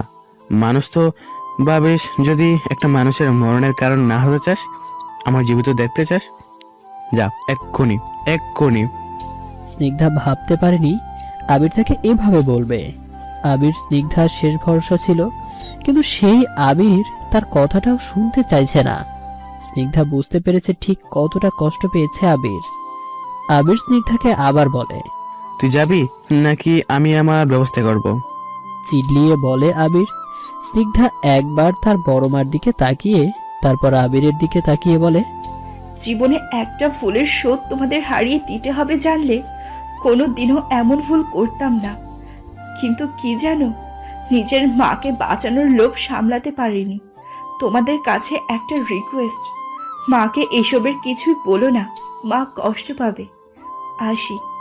আবির স্নিগ্ধার শেষ কথাগুলি বুঝতে পারে না, কিন্তু কষ্টে তার বুক ফেটে যাচ্ছে। এটাই যে চায় স্নিগ্ধা। আবিরের মা আর নড়াচড়া না করে একইভাবে বসে আছে। তিনি বিশ্বাস করতে পারছেন না স্নিগ্ধা তার ছেলের সাথে এমনটা করেছে। ভালো তো কম বাসেনি, আর স্নিগ্ধাকে তাও কোথাও একটা কিন্তু থেকেই যায়। আবিরের মার মনে স্নিগ্ধা পাহাড় সমান অভিমান নিয়ে বাড়ি থেকে বেরিয়ে যায়, শুধু মাকে এক নজর দূর থেকে দেখে। এই মার জন্যই তো আর এসব ভাবছে আর হাঁটছে, আর অঝোর ধারায় চোখের পানি পড়ছে, কিন্তু এ কান্নার কোনো শব্দ হচ্ছে না। কোথায় যাবে, কি করবে, এসব ভাবছে না স্নিগ্ধা, ভাবছে তাকে বড় না। আর আবির ভুল বুঝলো, এসব ভাবছে আর অজানা গন্তব্যে হাঁটছে। এমন সময় স্নিগ্ধার হাঁটার মাঝেই হুড়মুড়িয়ে এক লোক দৌড়ে এসে স্নিগ্ধার সামনে দাঁড়ায় আর বলতে থাকে, আপনাকে কিছু বলার আছে আমার, প্লিজ শুনুন। স্নিগ্ধা হঠাৎ করে কেউ সামনে আসায় ভয় পেয়ে যায়, অনেকটুকু পিছিয়ে যায়। লোকটা আর কিছু বলার আগেই কিছু গার্ড টাইপ লোক এসে বলে, ভয় পাবেন না ম্যাম। এটুকু বলেই লোকটার মুখ চেপে ধরে নিয়ে যেতে থাকে গার্ড টাইপ লোকগুলো। স্নিগ্ধার শরীর ভয়ে থরথর করে কাঁপতে থাকে, নড়াচড়া করতে ভুলে গেছে, কি হয়ে গেল বুঝতে পারছে না। যাই হোক, স্নিগ্ধা খুব ভয় পেয়েছে। এভাবে এত রাতে একা একটা মেয়ে, তারপর আবার এসব। হঠাৎ স্নিগ্ধার কাঁপাকাঁপির মধ্যেই কেউ তার হাত ধরে টেনে নিয়ে যেতে থাকে। স্নিগ্ধা এবার ভয়ে সেন্সলেস হয়ে যায়। সকালে ঘুম থেকে উঠেই স্নিগ্ধা মাথা ধরে নিচু হয়ে বসে আছে। আশেপাশে দেখেই বুঝে যায় সে কই আছে, তাই চুপচাপই বসে আছে স্নিগ্ধা। ঘুম হয়েছে? মাথা তুলে তাকিয়ে একটু অবাক হয়ে যায়। ও, তো আপনি আমার হাত ধরেছিলেন আমায় অজ্ঞান করার জন্য? দেখো, কে অজ্ঞান করার জন্য হাত ধরে? আমি তো আমার বউ বিপদে ছিল, তাকে বাঁচাতে হাত ধরেছি। হ্যাঁ, রাহুলই স্নিগ্ধাকে নিয়ে এসেছে রাতে, আর স্নিগ্ধা ওই রুমটাই দেখেই বুঝে যায় রাহুলের বাড়িতে আছে, তাই চুপচাপ বসেছিল। ফালতু কথা একদম বলবেন না। কে আপনার বউ? হ্যাঁ, আপনার জন্য, আপনার মতো বজ্জাত ছেলের জন্য আমাকে আবির বাসা থেকে তাড়াই দিচ্ছে। কেন আনছেন আমায় এখানে? আর বিপদের কথা বলছেন, সেটার জন্য আপনি দায়ী। হ্যাঁ, আমার জন্য এমন হয়েছে, তাই আমি আমার বউকে নিয়ে এসেছি, ব্যাস, শেষ প্রবলেম। খুব শখ না আমায় বউ বলার? আজ থেকে তোর জীবন আমি তেজপাতা বানাই না সারছি, তো আমার নাম স্নিগ্ধা না, দেখে নিস। রাহুল তো তুই তুকারি শুনে আর স্নিগ্ধার চিল্লানি শুনে রেগে ফায়ার। স্নিগ্ধা এক টানের দেয়ালে মিশিয়ে নিয়ে স্নিগ্ধার দিকে এক দৃষ্টিতে তাকিয়ে আছে। স্নিগ্ধা ভয়ে চোখ খিচে বন্ধ করে বিড়বিড় করতে থাকে, আল্লাহ, এই হারামি না জানি কি করে এখন, কিন্তু একবার বাঁচাই দাও, এর শিক্ষা দিয়েই ছাড়বো আমি। যা শিক্ষা পারো দাও, দেখি তুমি কি করতে পারো। এখন নিচে আসো, 1 মিনিট লেট হলেও ওই দিনের কথা মনে আছে না? হ্যাঁ হ্যাঁ, লেট করব না। গুড গার্ল, কিন্তু এখন না বললে আমার জীবন তেজপাতা করবে। তা আমায় ভয় পাচ্ছ কেন? হুম হুম। গা চলে যাচ্ছে এই লোকের ছোঁয়াতে, শয়তানি হাসিতে আমার। দেখিস কি করি তোকে। কিন্তু এখন লেট করা যাবে না, কে জানে পরে আমার সারা শরীর পুড়িয়ে দিবে। রাহুল ডাইনিং এ বসে অপেক্ষা করছে স্নিগ্ধার। কিছুক্ষণ পর উপরে তাকাতেই দেখে স্নিগ্ধা আসছে। স্নিগ্ধা একটা কালো রঙের শাড়ি পরেছে, দুধে হালতা গায়ে কালো রংটা ফুটে উঠেছে। রাহুল তাকিয়ে আছে হা করে, কিন্তু স্নিগ্ধার রাগে ফেটে যাচ্ছে। ডাইনিং এর সামনে সেই রাহুলকে জিজ্ঞেস করে, আপনার চেঞ্জিং রুমে শাড়ি ছাড়া কিছুই নেই কেন? স্নিগ্ধার কথায় রাহুলের ধ্যান ভাঙে আর বলে, কেন, কোনো প্রবলেম? আর শাওয়ার নিয়েছো কেন তুমি? তুই যে টাচ করেছিস আমার শরীরে, তাই শাওয়ার নিতে বাধ্য হয়েছি। হ্যাঁ প্রবলেম, আমি শাড়ি পরতে পারি না, আর চেঞ্জিং রুমে শাড়ি ছাড়া আর কিছুই নেই। ওই দিন তো ড্রেস ছিল, আমি দেখেছিলাম, ওইগুলো কই? ও, ওইগুলো ফেলে দিয়েছি। আর প্রবলেম থাকলেও শাড়ি পরতে হবে তোমায়, তাই শিখে নাও। তোর মতো ছেলের সাথে কথা বলে জাস্ট পাপ করা। উফ, একবার তোর খাঁচা থেকে বের হতে দে, তারপর আর জীবনেও পাবি না আমাকে। তারপর দুজনে ব্রেকফাস্ট করে নেয়। স্নিগ্ধা উপরে চলে যায় ব্রেকফাস্ট করে, রাহুলও ছাদে চলে যায়। অনেকক্ষণ ছাদে দাঁড়িয়ে থেকে নিচে যায়। রুমে গিয়ে দেখে স্নিগ্ধা ফ্লোরে বসে আছে, হাঁটুতে মুখ গুজে শব্দ করেই কান্না করছে। দেখেই রাহুল দৌড়ে যায় স্নিগ্ধার কাছে। যদিও রাহুল স্নিগ্ধার কান্নার কারণ জানে, তাও জিজ্ঞেস করে, কি হয়েছে স্নিগ্ধা, কাঁদছো কেন?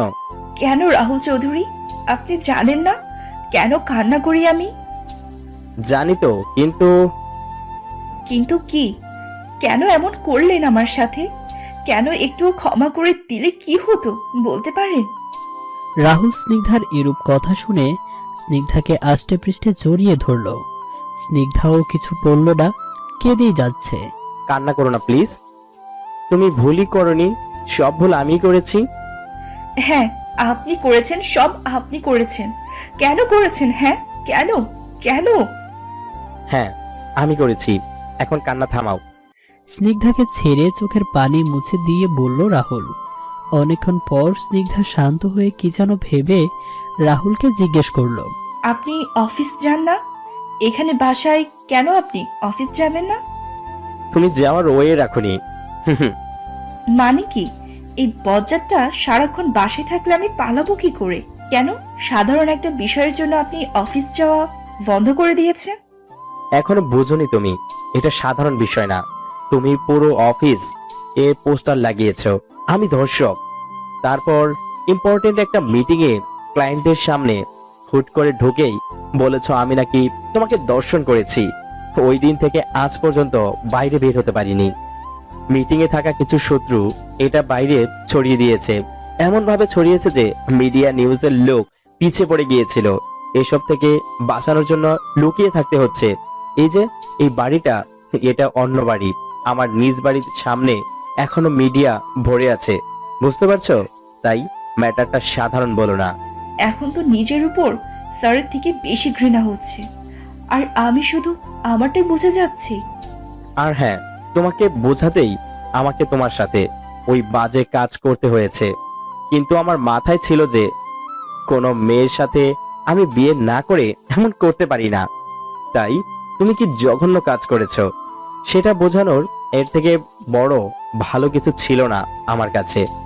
তাই তোমাকে তুলে এনে বলেছিলাম, মনে আছে? একটা পেপারস দিয়ে সাইন করলে ছেড়ে দিব। ওইটা কাবিননামা ছিল। তুমি আমার ভয়ে না দেখেই সাইন করে দিয়েছিলে। পরে যা হয়েছে তা তোমার চোখের দর্শক হলেও আমার চোখে না। তোমাকে যেমন শাস্তি দিয়েছি, আমায় দর্শক বলায় বিয়েও করেছি আমি, ব্যাস। স্নিগ্ধার পাশে বসেই চোখ দুটি লাল করে রাগে ফুঁসতে ফুঁসতে বলল রাহুল কথাগুলি। আর যাই বলি না কেন, আপনাকে আর ধর্ষক বলবো না, প্রমিস। রাহুল আমার দিকে অনেকক্ষণ তাকিয়ে থাকে। আমি নিচে তাকিয়ে কাঁদছি। রাহুল আমাকে আবার আষ্টে পিষ্টে জড়িয়ে ধরে বলে, স্নিগ্ধা, একটা কথা রাখবে প্লিজ? কি? আমাকে ছেড়ে যেও না প্লিজ। আমি এটা কোনোদিন পারবো না, কোনোদিনও না। এক ঝটকায় রাহুলকে দূরে সরিয়ে দিয়ে বলে স্নিগ্ধা রাহুলের চোখ মুখ মুহূর্তে হিংস্র হয়ে গেল। রক্তবর্ণ চোখ নিয়ে তাকিয়ে আছে দাঁড়িয়ে থাকা স্নিগ্ধার দিকে। রাহুলের স্নিগ্ধার জবাবটা মোটেই পছন্দ হয়নি, কিন্তু রাহুল চুপ করে আছে। স্নিগ্ধা রাহুলের চোখ দেখে ভয়ে অন্যদিকে ফিরে গেল। রাহুলকে এত রাগতে আগে দেখেনি স্নিগ্ধা, শান্তই দেখেছে। আমতা আমতা করে স্নিগ্ধা আবার বলতে থাকে, আপনার জন্য আমার মনে না ব্রেইনে দুটির কোনোটাই জায়গা নেই। যার জন্য মনে জায়গা নেই তার সাথে থাকা যায় না। আর আমি আবিরদার আমানত। স্নিগ্ধার কথা শেষ করতে পারেনি। রাহুল বসা থেকে দাঁড়িয়ে পাশের দেয়ালে ড্রিম করে ধাক্কা দেয় স্নিগ্ধাকে। তারপর স্নিগ্ধা দুহাত নিজের হাত দিয়ে শক্ত করে চেপে ধরে। খুব রেগে তাকিয়ে থাকে স্নিগ্ধার দিকে। স্নিগ্ধা ভয়ে শেষ, চোখ মুখ খিচে বন্ধ করে রেখেছে। দেয়ালে ধাক্কা দেয় ব্যথাও পেয়েছে, তাই চুপ করে আছে। স্নিগ্ধা বেশ বুঝেছে এখন কথা বললে বিপদ। কি বললে তুমি? স্নিগ্ধা রাহুলের হঠাৎ হাসির কারণ বুঝতে না পেরে অবাক হয়ে চোখ খুলে তাকিয়ে থাকে রাহুলের দিকে। রাহুল হঠাৎ হাসি থামিয়ে চোখ মুখ শক্ত করে বলতে থাকে, তুই এখনো বুঝিসনি? তুই আবিরের না, আমার আমানত ছিলি। আর আমার আমানত ছিলি বলেই আমার সাথে বিয়ে হয়েছে। আর কি বললি? আমার জায়গা তোর মনে ব্রেনে নেই? তবে শুনে রাখ, বিয়ে যেহেতু হয়েছে, মনের জায়গাটাও হয়ে যাবে। আহা, কি করছেন আপনি? ছাড়ুন প্লিজ, লাগছে। স্নিগ্ধা কান্না দেখে ছেড়ে দেয় আর বলে, ভালোভাবে বলছি তোকে, আমাকে ছেড়ে যাওয়ার কথা চিন্তাও করিস না। সেটা তোর জন্য ভালো হবে না। আমি তোর জন্য কি কি করতে পারি তুই ভাবতেও পারবি না। সো আমায় রাগাস না। আমি আপনাকে রাগাতে চাই না। আমি জানি না আমি কার আমানত, কিন্তু আমি আপনার সাথে থেকে আবিরদাকে কষ্ট দিতে পারি না, কোনো দিন পারবো না। আর ছেড়ে যাওয়ার কথা বলছে, তবে শুনে রাখুন, আমি সুযোগ পেলেই আপনার জেল থেকে পালিয়ে যাব। স্নিগ্ধার চিল্লানিতে রাহুলের কোনো প্রতিক্রিয়া নেই। হালকা হেসে রাহুল বলল, শুধু এ বাড়ি থেকে বেরিয়ে দেখাও, আমি নিজে তোমায় আবিরের কাছে দিয়ে আসবো, প্রমিস। কথাটা বলেই স্নিগ্ধার কোমর ধরে এক টানে কাছে এনে ঘাড়ে এক হাত দিয়ে ধরে। স্নিগ্ধার ঠোঁটে নিজের ঠোঁট চেপে ধরে স্নিগ্ধা ধাক্কাচ্ছে রাহুলকে দূরে সরানোর জন্য, কিন্তু লাভ হচ্ছে না। তাতে রাহুল আরো শক্ত করে ধরছে। কিছুক্ষণ পর ছেড়ে দিয়ে রাহুল হন হন করে চলে যায়। স্নিগ্ধা ধপ করে নিচে বসে যায়। ফাজিল ছেলে, কি পেয়েছিস আমাকে? রাহুল স্টাডি রুমে গিয়ে সব উল্টাপাল্টা করে ফেলেছে আর চিৎকার করছে। রাহুলের চোখ দিয়ে রাগে পানি ঝরছে। স্নিগ্ধার মনে ব্রেনে রাহুলের জায়গা নেই। কথাটা রাহুল মানতে পারছে না। কেন কেন স্নিগ্ধা? একটু বুঝলে কি হয় আমাকে? দেয়ালে হাত ইচ্ছে মতো ঘুষি দিচ্ছে, হাতে চোট পাচ্ছে, কিন্তু সেদিকে খেয়ালই নেই রাহুলের। এত কিছু করলাম তোমার জন্য, কেন বোঝো না? আমি না, এত কিছু করেছি তোমার জন্য, আরো করব দরকার পড়লে, কিন্তু ভালো তোমাকে আমায় বাঁচতেই হবে। না আবির থাকবে আমাদের মধ্যে, না অন্য কেউ। তুমি আমি, শুধু, আর কেউ না, আর কেউ না। এসব বলে রাহুল স্টাডি রুমের ফ্লোরে শুয়ে পড়ে। স্নিগ্ধা ওখানে বসেই কান্না করতে থাকে। এই চৌধুরী কি শুধু আমার এত বড় ক্ষতি করেছে বলেই বিয়ে করেছে, নাকি অন্য কোনো কারণ আছে যেটা বলছে না রাহুল? কিন্তু কি কারণ থাকতে পারে? এসব চিন্তা করতে স্নিগ্ধাও ঘুমিয়ে পড়ে নিচেই। এইদিকে আবির কাল থেকে রুম থেকে বের হয়নি। বেঁচে আছে কি মরে আছে আবিরের মা বুঝতে পারছে না। অনেক ডাকাডাকির পরও আবির কোনো সাড়া শব্দ দেয়নি। আবিরের মা ব্যর্থ হয়ে চলে যায় স্নিগ্ধার মায়ের কাছে। স্নিগ্ধার মাও পাগল করে দিচ্ছে কাল রাত থেকে, বারবার মেয়ের কথা আর আবিরের কথা জিজ্ঞেস করে, কিন্তু আবিরের মা শুধু মুখ লুকিয়ে কেঁদে যাচ্ছে। কি বলে না স্নিগ্ধার মাকে? কিভাবে বলবেন এসব? শুনলে তো বাঁচবে না স্নিগ্ধার মা। খুব শখ তার স্নিগ্ধাকে আবিরের বউ হতে, দেখবে কিন্তু তার হলো না। এই ভেবে আরো বেশি কান্না করতে থাকে আবিরের মা। স্নিগ্ধার দিকে আজানের শব্দে স্নিগ্ধার ঘুম ভাঙে। উঠে দেখে রুম ঘুটঘুটে অন্ধকার হয়ে আছে। তাড়াতাড়ি উঠে লাইট অন করে ভয়ে, আর রাহুলকে এদিক ওদিক খুঁজতে থাকে। বারান্দায়ও না পেয়ে স্নিগ্ধার কেন যেন ভয় করে রাহুলকে দেখতে না পেয়ে। তাই রুম থেকে বেরিয়ে রাহুলকে ডাকতে থাকে। রাহুল, ইয়া আল্লাহ, নাম নিয়ে কেন ডাকছি? স্যার শুনলে যে না জানি আবার কি করে ওঠে। কিন্তু গেল কোথায় স্যার? আমার ভয় করছে একা একা, আর কাউকেও তো দেখতে পাচ্ছি না। সব বলতে বলতে হাঁটছিল স্টাডি রুমে। নজর পড়ে স্নিগ্ধার, তাড়াতাড়ি যায় স্টাডি রুমে। এদিক ওদিক তাকিয়ে দেখে কিছুই নেই। বেরোতে নিলে স্নিগ্ধার মনে হয় নিচে কিছু আছে, তাই আবার পেছনে তাকায় আর দেখে রাহুল নিচে পড়ে আছে। স্নিগ্ধা দৌড়ে যায় রাহুলের কাছে। রাহুলের মাথাটা কোলে নিয়ে ডাকতে থাকে স্নিগ্ধা। এই যে স্যার, কি হয়েছে আপনার? নিচে পড়ে আছেন কেন? স্নিগ্ধা এবার ভালো করে দেখে আশেপাশে সব উল্টাপাল্টা হয়ে আছে। রাহুলের হাতেও রক্ত শুকিয়ে আছে। স্নিগ্ধা ভাবছে রাহুল জ্ঞান হারিয়েছে, তাই রাহুলকে রেখে দৌড়ে পানি খুঁজে এনে রাহুলের মুখে ছিটিয়ে দেয়। পানি দেওয়ার সাথে সাথে রাহুল ধরফরিয়ে ওঠে আর সামনে তাকিয়ে দেখে স্নিগ্ধা আতঙ্কিত হয়ে চেয়ে আছে তার দিকে। কি করছো তুমি? এইভাবে কেউ ঘুম থেকে ওঠায়? ওরা ভিজিয়ে দিয়েছো। আপনি ঘুমিয়েছিলেন? হ্যাঁ, তুমি কি ভেবেছো? আমি ভেবেছি হাতের ব্যথায় অজ্ঞান হয়ে গেছেন, তাই তো। তাই তুমি পানি দিয়েছো, তাই তো? হ্যাঁ। Like really? সামান্য হাতের ব্যথায় কেউ অজ্ঞান হয়ে যায়? শুনেছো কোথাও? সরি, আমি আসলে ভয় পেয়ে গিয়েছিলাম আপনাকে না দেখতে পেয়ে, আর এখানে এভাবে পড়েছিলেন তাই মনে করেছি অজ্ঞান হয়ে গেছেন। স্নিগ্ধার কথা শুনে রাহুলের বিরক্তি চলে গেল, তাও ছাড়ি দিয়ে বলল, ওকে, ভিজিয়েছো যখন, এখন মুছে দিবে, চলো। আমি আচ্ছা চলুন।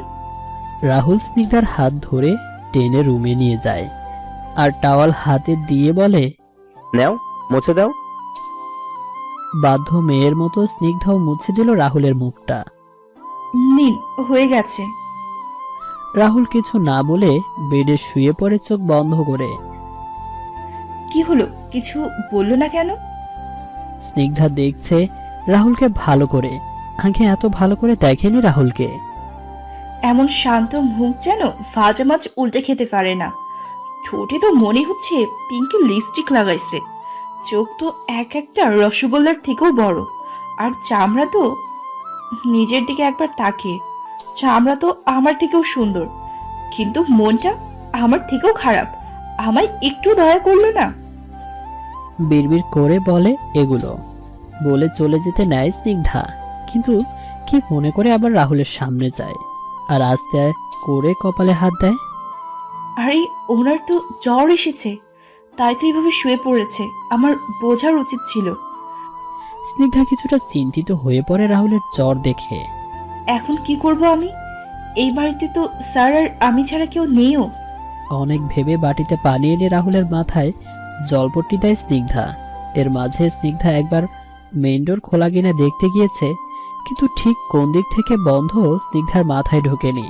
তাই আবার আসে জলপট্টি দিতে রাহুলের মাথায়, আর হাতটাও যতটুকু পেরেছে ক্লিন করে দিয়েছে। রাহুলের সেবা করতে করতে স্নিগ্ধা রাহুলের পাশেই ঘুমিয়ে পড়ে। সকালে স্নিগ্ধার আগে ঘুম ভাঙে। রাহুলের পাশে তাকাতেই দেখে স্নিগ্ধা মনের শান্তিতে ঘুমাচ্ছে। আমার ঘুম কেড়ে নিয়ে কি শান্তিতেই না ঘুমাচ্ছে। আর পারবে না বউ, আজকে থেকে তুমি আমার প্রেমে পড়ে এই শান্তির ঘুম ঘুমাতে পারবে না। ঠিক আমার মতো আমি তোমার প্রেমে পড়ে ঘুমাতে পারি না। রাহুল বিড়বিড় করে কথাগুলি বলেই কপালে হাত দেখে একটা জলপট্টি, এটা দেখে বুঝতে পারে তার জ্বর এসেছিল। রাহুলের বিড়বিড়ের কথাগুলো শুনে ঘুম ভেঙে যায় স্নিগ্ধার। পাশে তাকিয়ে দেখে রাহুল হাতে জলপট্টি নিয়ে তার দিকে কেমন সন্দেহের দৃষ্টিতে তাকিয়ে আছে। এটা দেখা মাত্র স্নিগ্ধা লাফ দিয়ে উঠে দাঁড়িয়ে পড়ে। কি হয়েছে, এমন করে তাকিয়ে আছেন কেন? না মানে, তুমি কি আমার সেবা করেছিলে? না করলে করতে পারো, কিন্তু কাল তো বলেছিলে আমায় কি কি জানি হাল করবে, তো আজ সেবা কেন করলে? হুম। স্নিগ্ধা কি বলবে ভেবে না পেয়ে বলে, আমার খিদে পেয়েছে, কাল থেকে না খাইয়ে রাখছেন, তার উপর আপনার সেবা করেছি বলে কথা শোনাচ্ছেন। আজীব মানুষ। বলেই হনহন করে চলে গেল স্নিগ্ধা ওয়াশরুমে। মাত্র শুরু বউ, দেখো আরো কি কি করাই তোমাকে দিয়ে। স্নিগ্ধা ওয়াশরুমে গিয়ে হাঁপ ছেড়ে বাঁচলো। ইয়া আল্লাহ, ঠিকই তো বলেছে। সারা রাত কিনা আমি এই বজ্জারটার সেবা করেছি, কিন্তু রাতের তো টেনশন হচ্ছিল খুব, বজ্জারটার জ্বর আসা দেখে। আর এখন রাগ লাগতেছে। উফ, আমিও অতি শোকে মেন্টাল হয়ে গেছি। তখনই রাহুল দরজায় টোকা দিতে থাকে। কি গো বউ, একা একা ফ্রেশ হচ্ছ কেন? আমাকে কে ফ্রেশ করিয়ে দেবে? কি বলেছে এগুলা? আমার দেখা দেখি এই বজ্জা তো পাগল হয়ে গেল নাকি? আল্লাহ, আমার এর থেকে বাঁচাও। রাহুল টোকা দিতেই আছে। ও মাই লাভলি ওয়াইফ, খোলো প্লিজ। স্নিগ্ধার আগে গজগজ করতে করতে দরজা খুলে ওয়াশরুম থেকে বের হয়। কি হয়েছে আপনার? এমন চিল্লাচিল্লি করছেন কেন? সকাল সকাল কি কিছু খাইছেন নাকি? ওয়াইফি, তোমার নেশাই যথেষ্ট, আর কিছু খাওয়া লাগে নাই। স্নিগ্ধার গা জ্বলে যাচ্ছে রাহুলের কথা শুনে। স্যার, আমার ফ্রেশ হতে দিন। আমার খুব ক্ষুধা পাইছে, আমি খাবো। রাহুলের খুব হাসি পাচ্ছে স্নিগ্ধার হাল দেখে। বেচারা সকাল সকাল রাহুলের এই রূপ নিতে পারছে না। ওকে, বাট আমায় ফ্রেশ করে দিতে হবে, না হলে কিছু করতে পারবে না তুমি। বলো রাজি? আমি পারবো না। ওকে ফাইন, না খেয়ে থাকো তবে। একদিনে খেতে দিচ্ছেন না, আর সারা জীবন কি করবেন আল্লাহ জানে। আর আপনি বললেন আপনাকে ছেড়ে না যেতে, থাকবো না আমি আপনার সাথে। স্নিগ্ধার কথা শুনে রাহুল রেগে বলল, তোমাকে বলছি না ফ্রেশ করিয়ে দিতে। দিচ্ছি দিচ্ছি তো। খবিসটা হাসার মধ্যে রেগে যায়। আজ তো একটা বজ্জাত ফোদে ভয় দেখায় আমায়। বকা দেওয়া শেষ হলে চলেন ফ্রেশ হই। স্নিগ্ধা রাহুলের কথা শুনে ভয়ে তাড়াতাড়ি ওয়াশরুমে গিয়ে রাহুলকে ফ্রেশ করিয়ে নিজেও ফ্রেশ হয়ে বের হয়। চলো নিচে চলো। হুম। দেখে লাভ নাই, তোমার সবই আমার। রাহুলের কথাটা শুনে স্নিগ্ধার কেমন যেন অন্যরকম অনুভূতি হয়। এ এক অদ্ভুত অনুভূতি। এমন হওয়ার কারণ স্নিগ্ধা বুঝতে পারে না। রাহুল স্নিগ্ধার হাত ধরে টেনে নিচে নিয়ে আসে ডাইনিংয়ে। স্নিগ্ধাকে একটা চেয়ারে বসিয়ে দেয় আর নিজেও পাশের চেয়ারটাই বসে পড়ে। কি হলো স্নিগ্ধা, এই বউ? স্নিগ্ধা এক মনে কি যেন ভেবেই যাচ্ছিল। রাহুলের ডাকে ধ্যান ভাঙে। হ্যাঁ জি বলুন। রাহুল সন্দেহ দৃষ্টিতে কিছুক্ষণ স্নিগ্ধার দিকে তাকিয়ে বলে, বলছিলাম খাইয়ে দাও। কেন, আপনার হাত নেই? হাজবেন্ডের কথা শুনতে হয় জানো না, খাইয়ে দাও। স্নিগ্ধা আর কিছু বলে না, খাইয়ে দিতে থাকে। কিন্তু রাহুল শান্তিতে খাওয়াতে দিচ্ছে না। এই হাতে কামড় দিচ্ছে তো এই ইচ্ছে করে চেটে দিচ্ছে, যা মোটেও ভালো লাগছে না স্নিগ্ধার। কেমন যেন সুরসুরি লাগছে। রাহুল স্নিগ্ধার অবস্থা দেখে মিটমিট করে হাসছে। প্রবলেমটা কি? এমন করছেন কেন বারবার? আমি কি করলাম? আমি তো আমার বইয়ের হাতে খাচ্ছি। আপনি কিন্তু বেশি করছেন, হাতে কামড় দিচ্ছেন আপনি। হ্যাঁ দিয়েছি, তো আমার বইয়ের হাত দিয়ে আমি যা খুশি করব। কি বউ বউ শুরু করে দিয়েছেন আপনি? আর বউকে মানুষ এভাবে চালায় না, আদর করে, বুঝেছেন? এই তো আদর দিচ্ছি বলেই স্নিগ্ধার গালে শব্দ করে একটা উম্মা দিলাম। স্নিগ্ধা রাহুলের কাজে স্তব্ধ হয়ে গেল।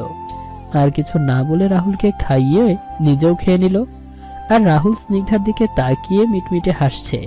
হঠাৎ স্নিগ্ধার মাথায় এলো, খাবার আসলো কই থেকে? বাসায় তো কেউ ছিল না আনানোর মতো। তাহলে এগুলো কই থেকে আসলো? আপনার বাসায় তো খাবার ছিল না, মানুষও ছিল না, তবে খাবার আসলো কই থেকে? এগুলো তোমার না জানলেও চলবে। জানলে কি হয়েছে? আজীব। কি হয়েছে স্যার? স্নিগ্ধা উঠে রুমে চলে গেল। কিছুক্ষণ পর রাহুলও গেল। মাই লাভলি ওয়াইফ, শুনছো? আল্লাহ, আবার এসে পড়েছে জ্বালাতন করতে। স্নিগ্ধা বারান্দায় দাঁড়িয়ে বাইরে দেখছিল। রাহুলের চিল্লানিতে ভেতরে এলো। কি হয়েছে sir? Sir, what the hell? তুমি কয়দিন আমার অফিসের স্টাফ ছিলে? মাত্র একদিন। ওই একদিনে তো স্যার ডাকনি, তো এখন কোন জন্মের সম্মান দিচ্ছ? যে স্যার স্যার করছো? আর একবার স্যার স্যার করলে কি করব নিজেও জানি না। স্নিগ্ধা একটু থতমত খেয়ে গেল। ওকে স্যার, মানে আর বলবো না। ওকে, এখন হাজবেন্ডের মাথা ব্যথা করছে, টিপে দাও। আল্লাহ, আর কি করাবে আমাকে দিয়ে এই বজ্জারটা? আর আমি কিছুই করতে পারছি না বজ্জারটার। ফালাতে তো হবেই আমাকে এখান থেকে। দিচ্ছি। স্নিগ্ধা রাহুলের মাথায় হাত দিয়ে বুঝলো রাহুলের জ্বর কমেনি, বরং বেড়েছে। আপনার তো জ্বর কমেইনি। আমি তো আপনার নর্মাল বিহেভিয়ার দেখে ভেবেছি কমে গেছে। স্নিগ্ধা ভালো করে তাকিয়ে দেখে রাহুল রাতের মতো ঘুমিয়ে পড়েছে। স্নিগ্ধা আশ্চর্য হলো, এত জ্বর নিয়ে কেউ এত নর্মাল বিহেভিয়ারও করতে পারে? কিন্তু এভাবে থাকলে তো আরো শরীর খারাপের দিকে যাবে। স্নিগ্ধা আবারও অনেক ডাকলো রাহুলকে, কিন্তু উঠল না। স্নিগ্ধা রাতের মতোই মাথায় জলপট্টি দিতে থাকে। 1 ঘন্টা পর রাহুল ঘুম থেকে ওঠে। আশেপাশে স্নিগ্ধাকে খুঁজে না পেয়ে তাড়াতাড়ি নিচে নামে। গিয়ে দেখে স্নিগ্ধা মেইন ডোরের সামনে দাঁড়িয়ে কি যেন ভাবছে। রাহুল স্নিগ্ধার পাশে গিয়ে দাঁড়িয়ে হ্যাঁচকা টানে স্নিগ্ধাকে নিজের বুকের উপর ফেলে শক্ত করে জড়িয়ে ধরে। স্নিগ্ধা তো প্রথম ভয় পায়, পরে চিনে ফেলে এটা রাহুল। এখানে কি করছো তুমি? মানে দেখছিলাম দরজাটা কোন দিক থেকে বন্ধ। স্নিগ্ধাকে ছেড়ে হাত ধরে টানতে টানতে রুমে নিয়ে যায়। তুমি এখনো পালাতে চাও? সেটা তো পরে, কিন্তু আমি ডক্টর আনার জন্য দরজা খুলতে চেয়েছিলাম, কারণ পুরা বাড়ি খুঁজে একটা ফোন পেলাম না। ডক্টর? ডক্টর কেন?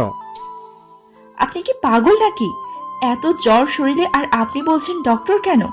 আপনি কি বুঝেন না, ফিল করেন না যে আপনার খুব জ্বর? আমার কিচ্ছু হয়নি, বুঝেছো তুমি? তুমি রুম থেকে এক পাও নড়বে না, ক্লিয়ার? কি বলছে এই লোক?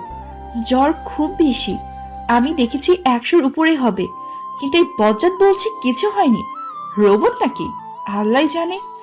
না না, একে ডক্টর দেখাতেই হবে।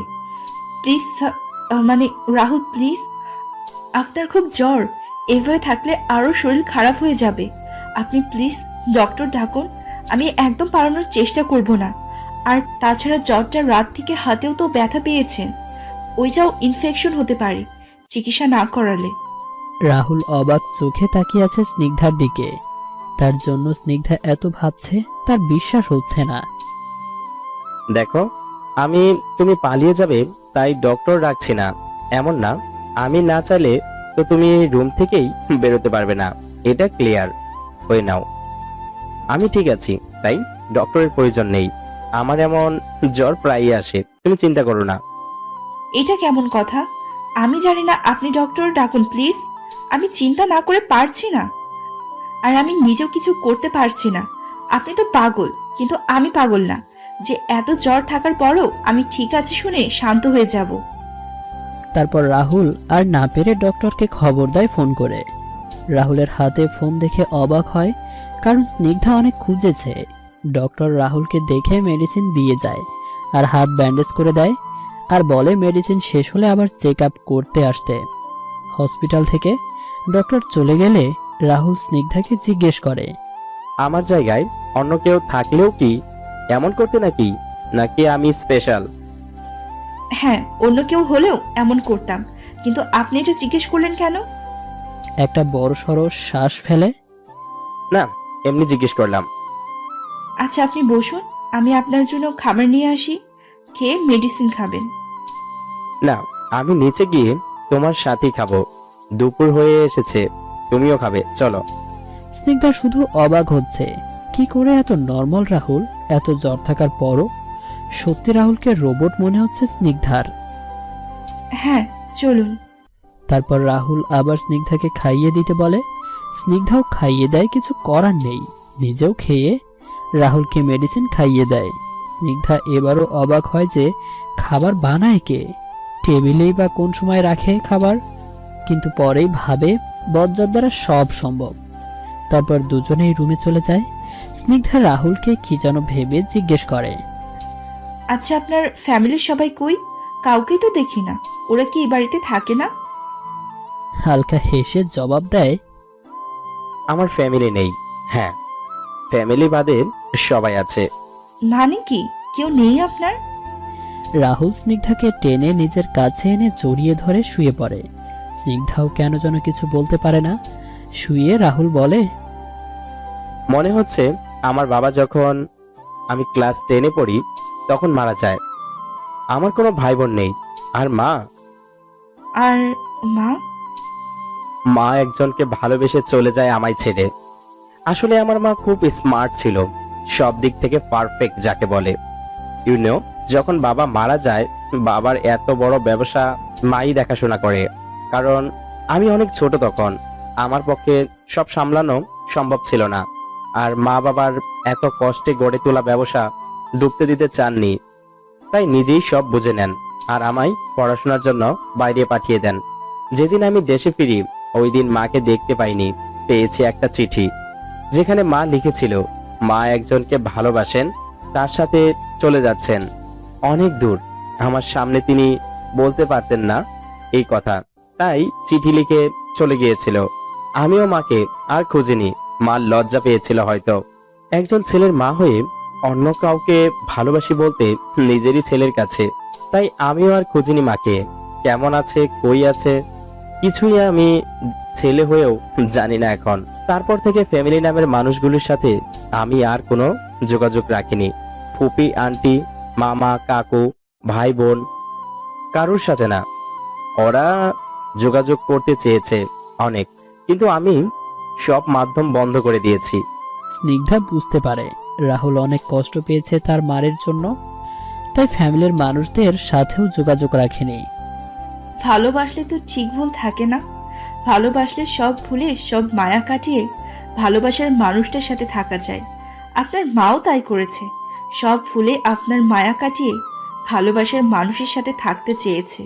আমার মার মতো আমার ভালোবাসাটাও তুমি বুঝবে আশা করি। কারণ আমি তো মার মতো নিজের সন্তান ছেড়ে ভালোবাসার কাছে যাইনি, শুধু মিথ্যে নাটক সাজিয়েছি তোমাকে পাওয়ার জন্য। বুঝবে তো আমার স্নিগ্ধা? হ্যাঁ, মাকে আমি ক্ষমা করে দিয়েছি। তাহলে ফ্যামিলির কারোর সাথে যোগাযোগ করেন না কেন? ওরা এক একজন আমার প্রপার্টিসের দিকে নজর। আমাকে কেউই ভালোবাসে না, সব প্রপার্টির জন্য আমার পিছনে লেগে থাকতো। বুঝতে পেরে দূরে চলে আসি। আসলে ফ্যামিলির মানুষ বাইরের অচেনা মানুষের থেকেও খারাপ হয়, নিজের স্বার্থ ছাড়া কিছুই বোঝে না। আমিও তো বাইরের মানুষ, আমিও খারাপ। তো বিয়ে করেছেন কেন? আমি ফ্যামিলির মানুষ খারাপ বলেছি? হ্যাঁ, যে ছেলে ফ্যামিলির মানুষকে খারাপ বলতে পারে সে ছেলের সাথে আমি এত কিছু করেছি, তো আমাকে কি? আর বলতে পারেনি স্নিগ্ধা। রাহুল নিজের ঠোঁট চেপে ধরে স্নিগ্ধার ঠোঁটে। স্নিগ্ধা কল্পনাও করেনি এত সিরিয়াস কথার মধ্যে রাহুল এমন করবে। স্নিগ্ধা নড়াচড়া করতেও পারছে না। অনেক চেষ্টা করার পরেও আর না পেরে চোখ বন্ধ করে নেয় স্নিগ্ধা। রাহুল দুহাত দিয়ে স্নিগ্ধাকে আগেই আষ্টে পৃষ্ঠে জড়িয়ে ধরেছিল, যার জন্য স্নিগ্ধা নড়তে পারেনি। রাহুল অনেকক্ষণ পর ছেড়ে বলে, আমার ফ্যামিলির মানুষদের সাথে নিজের তুলনা করতে যেও না, ভালো হবে না। বলে রাহুল উঠে চলে যায়। দরজা বাইরে দিয়ে লক করে। স্নিগ্ধা এখনো চোখ বন্ধ করেই আছে। অচেনা অনুভূতি তাকে আবার গ্রাস করে, কিন্তু চোখ বন্ধের মাঝেই আবিরের ফেসটা দেখে সাথে সাথে স্নিগ্ধা চোখ খুলে লাফ দিয়ে উঠে বসে। কি হচ্ছে আমার সাথে এসব? আমি কি ভাবছি, কি করছি? আবির দা আমার অপেক্ষা করছে, কিন্তু আমি রাহুলের সাথে কি করছি? কেন আটকাতে পারছি না আমি রাহুলকে? আমার যে আবিরদার কাছে যেতে হবে, কিন্তু আবিরদা যে নিজেই আমাকে বের করে দিল। না না, এভাবে বসে থাকলে চলবে না, পালাতে হবে। আবিরদার কাছে ক্ষমা চাইতে হবে, সব বলতে হবে। তখন আবিরদা যা বলে তাই করব আমি। স্নিগ্ধা এসব ভেবেই দৌড়ে দরজার কাছে যায়। খোলার চেষ্টা করে কিন্তু পারে না। কি চাই এই বজ্জারটা আমার কাছ থেকে? এভাবে আটকে রাখার মানে কি? এভাবে চলবে না, কিছু বলতে হবে এই বজ্জারটাকে। স্নিগ্ধা রেগে অনেকক্ষণ দরজা ধাক্কায়, কিন্তু রাহুল দরজা খোলেনি। কিছু না পেরে স্নিগ্ধা কান্না করতে থাকে। মাকে খুব দেখতে ইচ্ছে করছে তার। বাড়ির কথা মনে পড়ছে স্নিগ্ধার। এদিকে আবির, এই আবির, আজ 2 দিন হলো। বাবা এবার তো বেরিয়ে আয়। বাবা আর পারছি না রে, তোর মাটা তোর কষ্ট দেখতে। মাকে আর কত কষ্ট দিবি বাবা, বেরিয়ে আয়। এই আবির, তোর ছোট মাও যে তোকে দেখতে চাইছে। কি বলবো, আমি তো তোর ছোট মাকে বেরিয়ে আয়, বেরিয়ে আয়। আবিরের মা আবিরের রুমের দরজার সামনে বসে আকুতি মিনতি করছে, কিন্তু আবির কি আদৌ শুনছে তার মায়ের কান্না? রাহুল ছাদে দাঁড়িয়ে। রাত প্রায় 11টা বাজে। এক মনে দাঁড়িয়ে আছে রাহুল। ভেতরটা তার জ্বলে পড়ে যাচ্ছে, কারণ রাহুল স্মোক করছে। রাহুল স্মোক করে না, কিন্তু আজ চেষ্টা করছে, এই ভেবে স্মোক করলে নাকি কষ্ট কমে। আজ রাহুলও নিজের কষ্ট কমাতে চায়। স্নিগ্ধা ফ্যামিলির কথা জিজ্ঞেস করায় তার কষ্ট হচ্ছে। সবাই চায় মা বাবার আদর পেতে, কিন্তু সে তো পায়নি। তাই রাহুল তার মা বাবার কথা মনে করতে চায় না, না ফ্যামিলির কথা। আগেও যদি মনে পড়ে যেত, স্লিপিং পিল খেয়ে 2-3 দিন পরে পরে ঘুমাতো। ঘুম থেমে উঠে তার সব ভালো লাগতো, কিন্তু যখন ওইটা করতে পারছে না স্নিগ্ধার জন্য, যদি সত্যি পালিয়ে যায় স্নিগ্ধা, কিন্তু এখন সে মায়ের কথা ভুলতে চায়, কিন্তু মাথা থেকে যাচ্ছেই না। রাহুলের চোখ দিয়ে টপ টপ করে পানি পড়ছে। স্মোক প্রথমবার করায় গলাটাও জ্বলছে, কিন্তু তাও শান্ত হয়ে দাঁড়িয়ে আছে। এক দৃষ্টিতে ব্যস্ত শহরটা দেখছে রাহুল, আর চোখ বেয়ে পানি পড়ছে। ছেলেরা কম কষ্টে কান্না করে না, খুব বেশি সইতে না পারলেই কাঁদে। চোখ বেয়ে পানি পড়ছে আর বলছে, যে কষ্ট দেয় বা আগের কষ্ট তাজা করে, সে নাকি কষ্ট দূর করতে পারে। তুমি তাজা করেছ, তোমাকেই ভুলিয়ে দিতে হবে স্নিগ্ধা। কিভাবে আমি জানি না। বলেই রাহুল রুমের দিকে পা বাড়ায়। রুমের দরজা খুলে দেখে স্নিগ্ধা কালকের মতন কান্না করছে নিচে বসে। স্নিগ্ধার দরজা খোলার শব্দ পেয়ে তাকিয়ে দেখে রাহুল দাঁড়িয়ে আছে। চোখ মুখ ফুলে লাল হয়ে আছে, চোখ দিয়ে অঝরে পানি পড়ছে। রাহুল স্নিগ্ধার দিকে করুণ চোখে তাকিয়ে আছে। স্নিগ্ধা ভেবেছিল রাহুলকে পেলে আচ্ছা মতো ঝাড়বে, কিন্তু রাহুলের এরকম অবস্থা দেখে স্নিগ্ধার নিজের অজান্তেই উঠে গিয়ে রাহুলকে জড়িয়ে ধরল। রাহুলও স্নিগ্ধাকে ধরে আষ্টে পৃষ্ঠে জড়িয়ে নেয়। কি হয়েছে রাহুল? আপনি কান্না করছেন কেন? মার কথা মনে পড়ছে? কান্না করতে করতে স্নিগ্ধা বলে। রাহুল স্নিগ্ধার কথা শুনে আরো টাইট করে স্নিগ্ধাকে ধরে কান্না করতে থাকে, কিন্তু এই কান্নায় কোনো শব্দ নেই। স্নিগ্ধা বুঝতে পারে রাহুল তার মার জন্যই কান্না করছে। স্নিগ্ধা আর কিছু না বলে রাহুলকে নিয়ে বেডে শুইয়ে দেয়। রাহুলও স্নিগ্ধাকে টেনে জড়িয়ে ধরে। দুজনই কান্না করতে থাকে। প্রায় রাত 3টার দিকে কান্না করতে করতে ঘুমিয়ে যায় দুজন। স্নিগ্ধা সকালে ঘুম থেকে উঠে দেখে রাহুল তাকে আষ্টে পৃষ্ঠে জড়িয়ে ধরে ঘুমাচ্ছে। এমনভাবে ধরে রেখেছে যেমন ছেড়ে দিলেই স্নিগ্ধা পালিয়ে যাবে। স্নিগ্ধা তাকিয়ে আছে রাহুলের দিকে, একদম নিষ্পাপ লাগছে রাহুলকে। আমি কি ভাবতাম জানেন রাহুল, আমারই সবচেয়ে বেশি কষ্ট মনে লুকানো। কিন্তু না, আপনাকে কালকে দেখে বুঝলাম উপর দিয়ে সবাই রাগী বদমেজাজি খটিপতি হাসি খুশি যারা দেখায় তাদেরও কষ্ট থাকে। আমাদের মতো আম মানুষের থেকে অনেক বেশি থাকে, কিন্তু মুখ দেখলে বোঝা যায় না সে কষ্টে আছে, খুব কষ্টে আছে। জানি না কেন আপনি আমাকে বিয়ে করেছেন, কেন এভাবে আমাকে আপনার প্রতি দুর্বল করেছেন, কিন্তু এতটুকু বলতে পারি আপনি ভালোবাসার পাগল আর একজন ভালো মানুষও। রাহুল ঘুম থেকে উঠে দেখে স্নিগ্ধা এক দৃষ্টিতে তাকিয়ে আছে তার দিকে। কি দেখছো? স্নিগ্ধা কিছু না বলে একটু উঠে রাহুলের কপালে চুমু এঁকে দেয়। রাহুল অবাক হয়ে যায় স্নিগ্ধার কাজে। তারপর একটা মুচকি হাসি দিয়ে স্নিগ্ধাকে আরো জোরে জড়িয়ে ধরে। স্নিগ্ধা হঠাৎই রাহুলকে জিজ্ঞেস করে, আপনি ভালোবাসেন আমাকে? রাহুল মাথা তুলে স্নিগ্ধার দিকে তাকিয়ে জবাব দেয়, ভালোবাসি, খুব ভালোবাসি।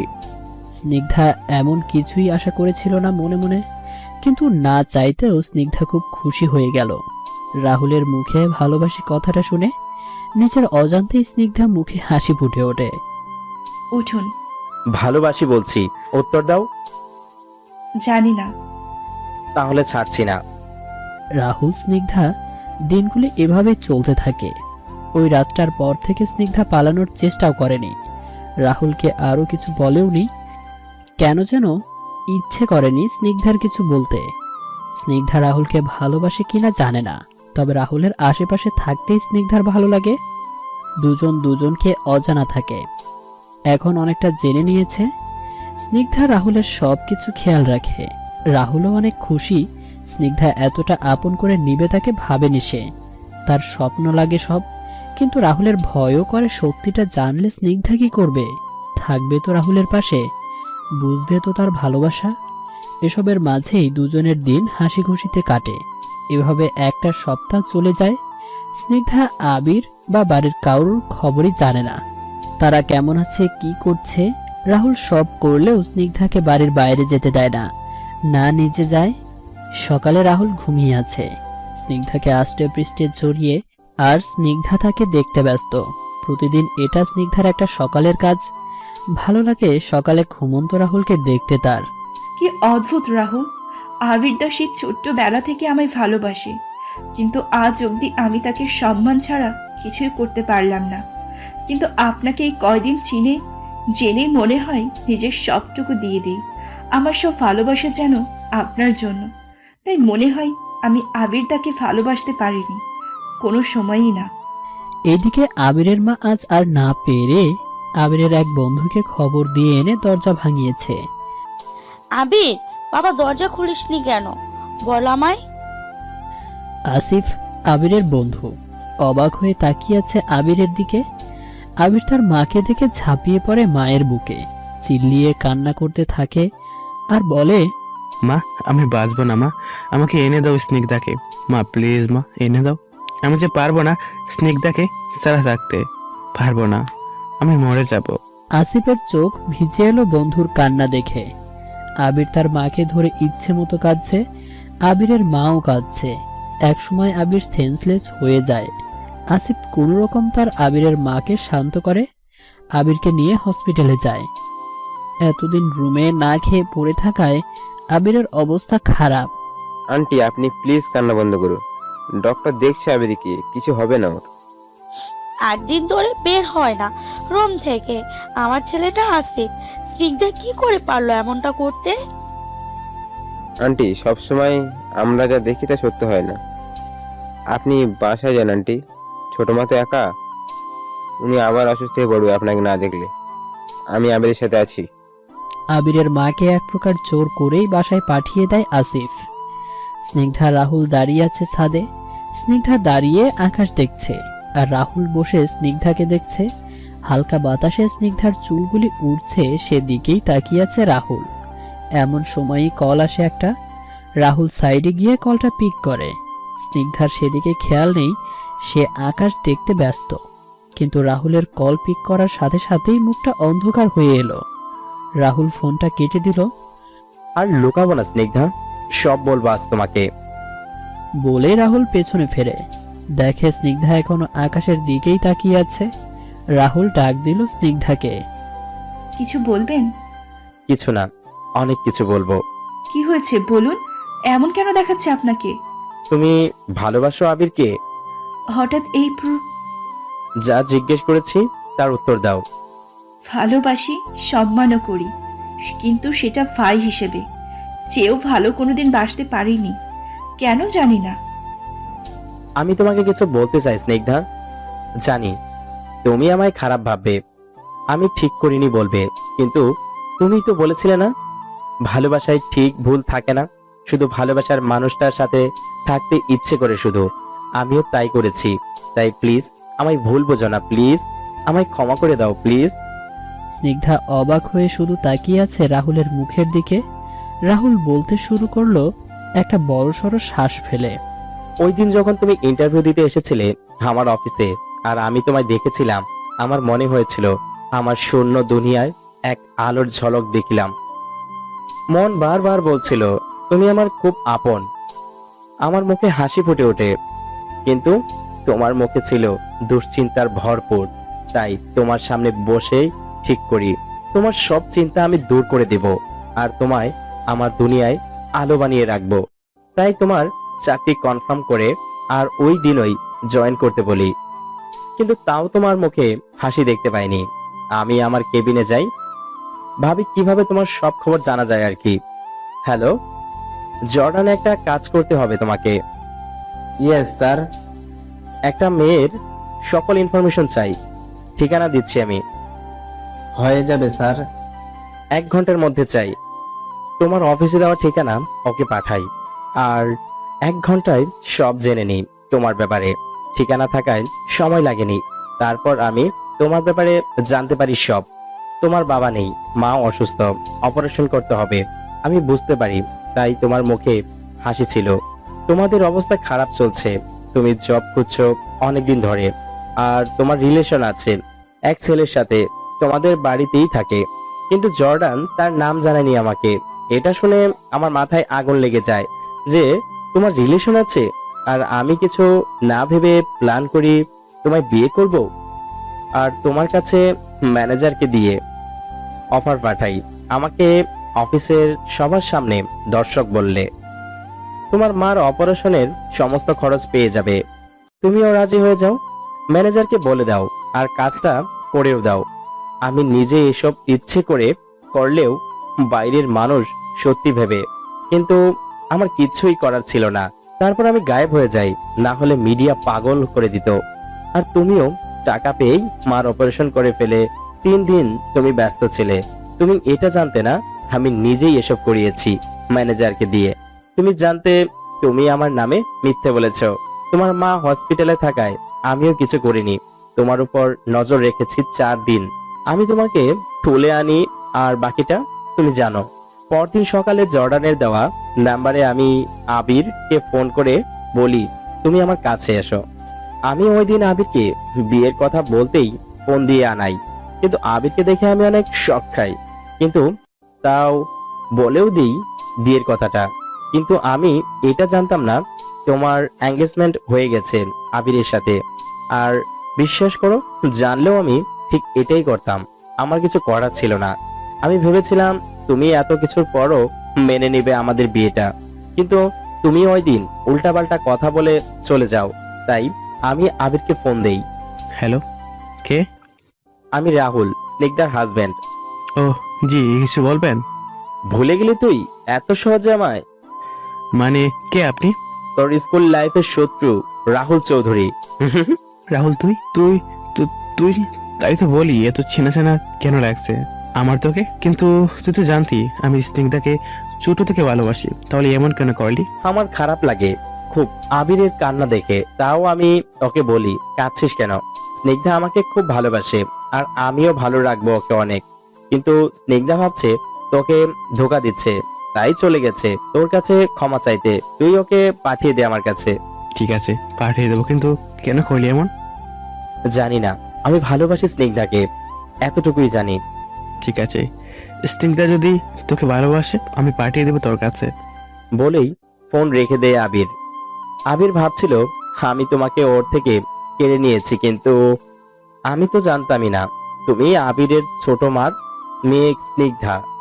রাতে আবির তোমাকে আবার ফোন দেয়, বলে তোমায় নিয়ে যেতে। বের করে দিয়েছে তোমাকে বাড়ি থেকে, আর আমি তোমায় এখানে নিয়ে আসি। আমি ভাবিনি এত সহজে তোকে ছেড়ে দিবে, কিন্তু আমি ভুল ছিলাম। ছেড়ে তো দিয়েছে, ভুলতে পারিনি। একটু আগে ফোন এসেছে, আবির হসপিটালে আছে। সব শুনে স্নিগ্ধা পাথর হয়ে গেল, চোখ দিয়ে গড়িয়ে পানি পড়ছে তার। রাহুল কথা শেষ করে মাথা নিচু করে দাঁড়িয়ে আছে। কলিজাটাও ব্যথা করছে যেমন রাহুলের। প্রায় 15 মিনিট চুপচাপ কান্না করার পর স্নিগ্ধা মুখ খুলল। আপনি আবিরদাকে চিনতেন? হ্যাঁ, স্কুলে একসাথে পড়তাম। তো আপনি জানতেন আবিরদা আমায় ভালোবাসে? জানতাম, কিন্তু শুধু তোমার নামটা জানতাম, দেখিনি কোনো সময়। আর দেখলেও চিনার কথা না, অনেক বছর আগের কথা। তাছাড়া আমি আবিরকেই প্রথম চিনতে পারিনি, কিন্তু চিনা চিনা লাগায় খুঁজে নিয়ে জানি কেন করলেন এত কিছু? তোমাকে ভালোবাসি খুব বেশি। আমি বাঁচতে চাই তোমাকে নিয়ে স্নিগ্ধা। আবিরদাও তো তাই চেয়েছিল, তাহলে সে কেন কষ্ট পাবে বলতে পারেন? আমি জানি না, কিছু জানি না। স্নিগ্ধা, তুমি আমায় ফেলে যেও না প্লিজ। আবিরদাকে আপনি সব থেকে বেশি কষ্ট দিয়েছেন এই বলে যে আমি আপনাকে ভালোবাসি। কেন বলেছেন? উনি এটাতেই মানতে পারেননি হয়তো। এত বছর ধরে ভালোবেসে গেছে সেই আমি কিনা তাকে ভালো না বেসে আপনাকে ভালোবাসি। সেটা কেউ মানতে পারবে? আপনি পারবেন? আমি জানি আমি ভুল। রাহুল আর কিছু বলার আগেই হঠাৎ স্নিগ্ধা মাথা ঘুরে পড়ে যেতে নেয়। রাহুল দেখে তাড়াতাড়ি ধরে ফেলে, তারপর স্নিগ্ধার মাথাটা নিজের কোলে নিয়ে বলতে থাকে। স্নিগ্ধা, এই এই ওঠো, কি হয়েছে? কি হয়েছে তোমার? দিশেহারা হয়ে যায় রাহুল। তুমি কি বললে? তুমি আমায় ভালোবাসো না স্নিগ্ধা? প্লিজ বলো না ভালোবাসি। আমি কি এতটা খারাপ স্নিগ্ধা? রাহুল কোলে করে রুমে নিয়ে যায় স্নিগ্ধাকে, চোখে মুখে পানির ছিটা দেয়, কিন্তু স্নিগ্ধার জ্ঞান ফেরে না। রাহুল কিছুটা ভয় পেয়ে যায়, তারপর আর কিছু না ভেবে স্নিগ্ধাকে হসপিটালে নিয়ে যায়। 1 ঘন্টা পর ডক্টর, কেমন আছে আমার ওয়াইফ? একদম ঠিক আছে। গুড নিউজ আছে। মানে? মানে আপনার ওয়াইফ প্রেগনেন্ট মিস্টার চৌধুরী। মিষ্টি মুখ করান সবাইকে। ডক্টরের কথা কানে যেতেই রাহুল স্তব্ধ হয়ে গেল। সেও বাবা হবে ভাবতেই রাহুল চোখে মুখে হাসি ফুটে উঠল। হোয়াট? মানে সত্যি ডক্টর? ইয়াস মিস্টার চৌধুরী, তবে আপনার ওয়াইফ কিছুটা স্ট্রেস, তাই সেন্স হারিয়েছে, একটু খেয়াল রাখবেন। Okay okay, thank you so much doctor. So okay, কিছুক্ষণের মধ্যে জ্ঞান ফিরে যাবে ওনার, তারপর বাসায় নিয়ে যেতে পারবেন। ডক্টর চলে গেলে রাহুল স্নিগ্ধার কাছে যায়।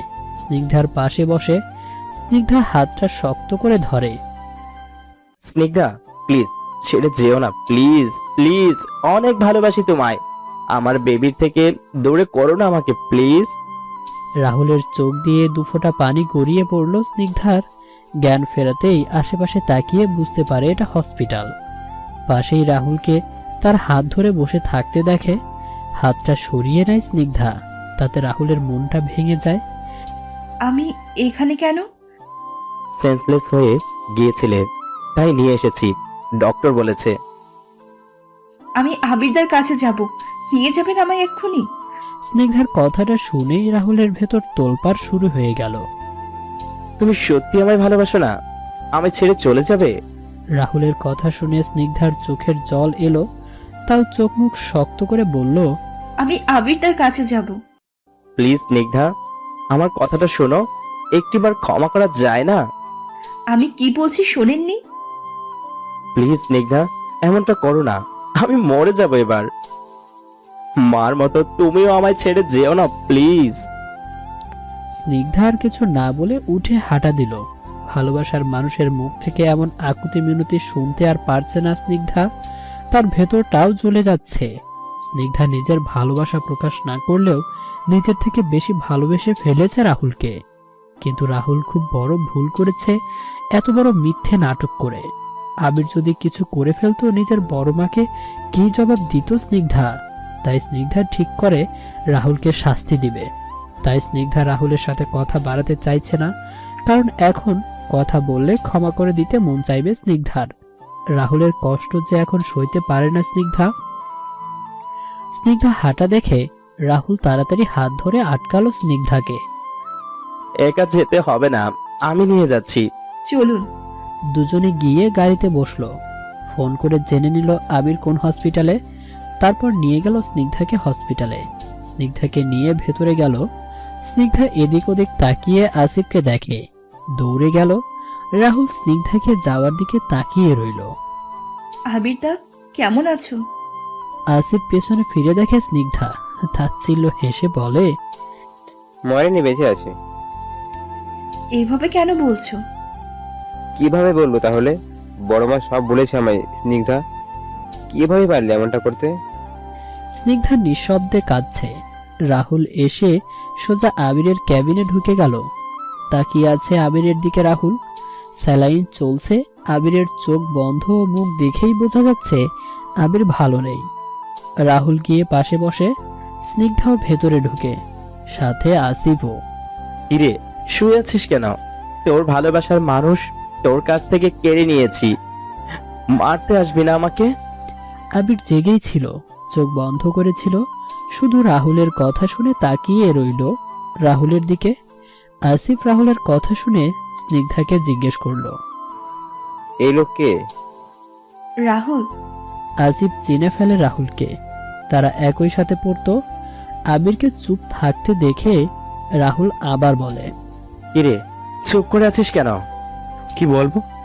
মারবি না আমায়? এখন ছোট নেই, আমরা যে মারামারি করব। ভালোবাসি স্নিগ্ধাকে আমি। জানি। আবির ওদের কথা শুনে অবাক হচ্ছে। স্নিগ্ধা ভাবছে এত কিছুর পরও আবির হেসে কথা বলছে রাহুলের সাথে কিভাবে, বন্ধু বলে? জানিস আমি বাবা হতে চলেছি। কিছুক্ষণ চুপ থেকে আবির বলে, ভালো তো শান্ত, রাহুলের আরেকটা শান্ত রাহুল আসবে। হ্যাঁ। আমার মেয়ের সাথে বিয়ে দিবি কেমন? স্নিগ্ধা স্তব্ধ হয়ে গেল। রাহুল বাবা হবে শুনে বুঝতে বাকি রইল না স্নিগ্ধা প্রেগনেন্ট, আর তাই সে সেন্সলেস হয়ে গিয়েছিল। স্নিগ্ধা রেগে জিজ্ঞেস করলো রাহুলকে, আপনি আমায় বলেননি কেন? বলতে চেয়েছিলাম কিন্তু পারিনি। বেরিয়ে যান এখান থেকে। স্নিগ্ধা রাহুলের সামনে গিয়ে রাহুলের শার্টের কলার ধরে দাঁড় করিয়ে বলে, বেরিয়ে যান এখান থেকে এক্ষুনি। একটা ছেলের ভালোবাসা কেড়ে নিয়ে এখন আবার তাকেই আমি বাবা হতে চলেছি শোনাচ্ছেন? বেরিয়ে যান এখান থেকে, আমি আপনাকে দেখতেও চাই না। সত্যি দেখতে চাও না? রাহুলের দিকে না তাকিয়ে জবাব দেয় স্নিগ্ধা। না। ঠিক আছে চলে যাব। আবির আসিফ নির্বাক হয়ে তাকিয়ে আছে শুধু। রাহুল আবিরের দিকে তাকিয়ে চলে যায় সেখান থেকে। এই তাকানোতে ছিল না বলা কিছু কথা।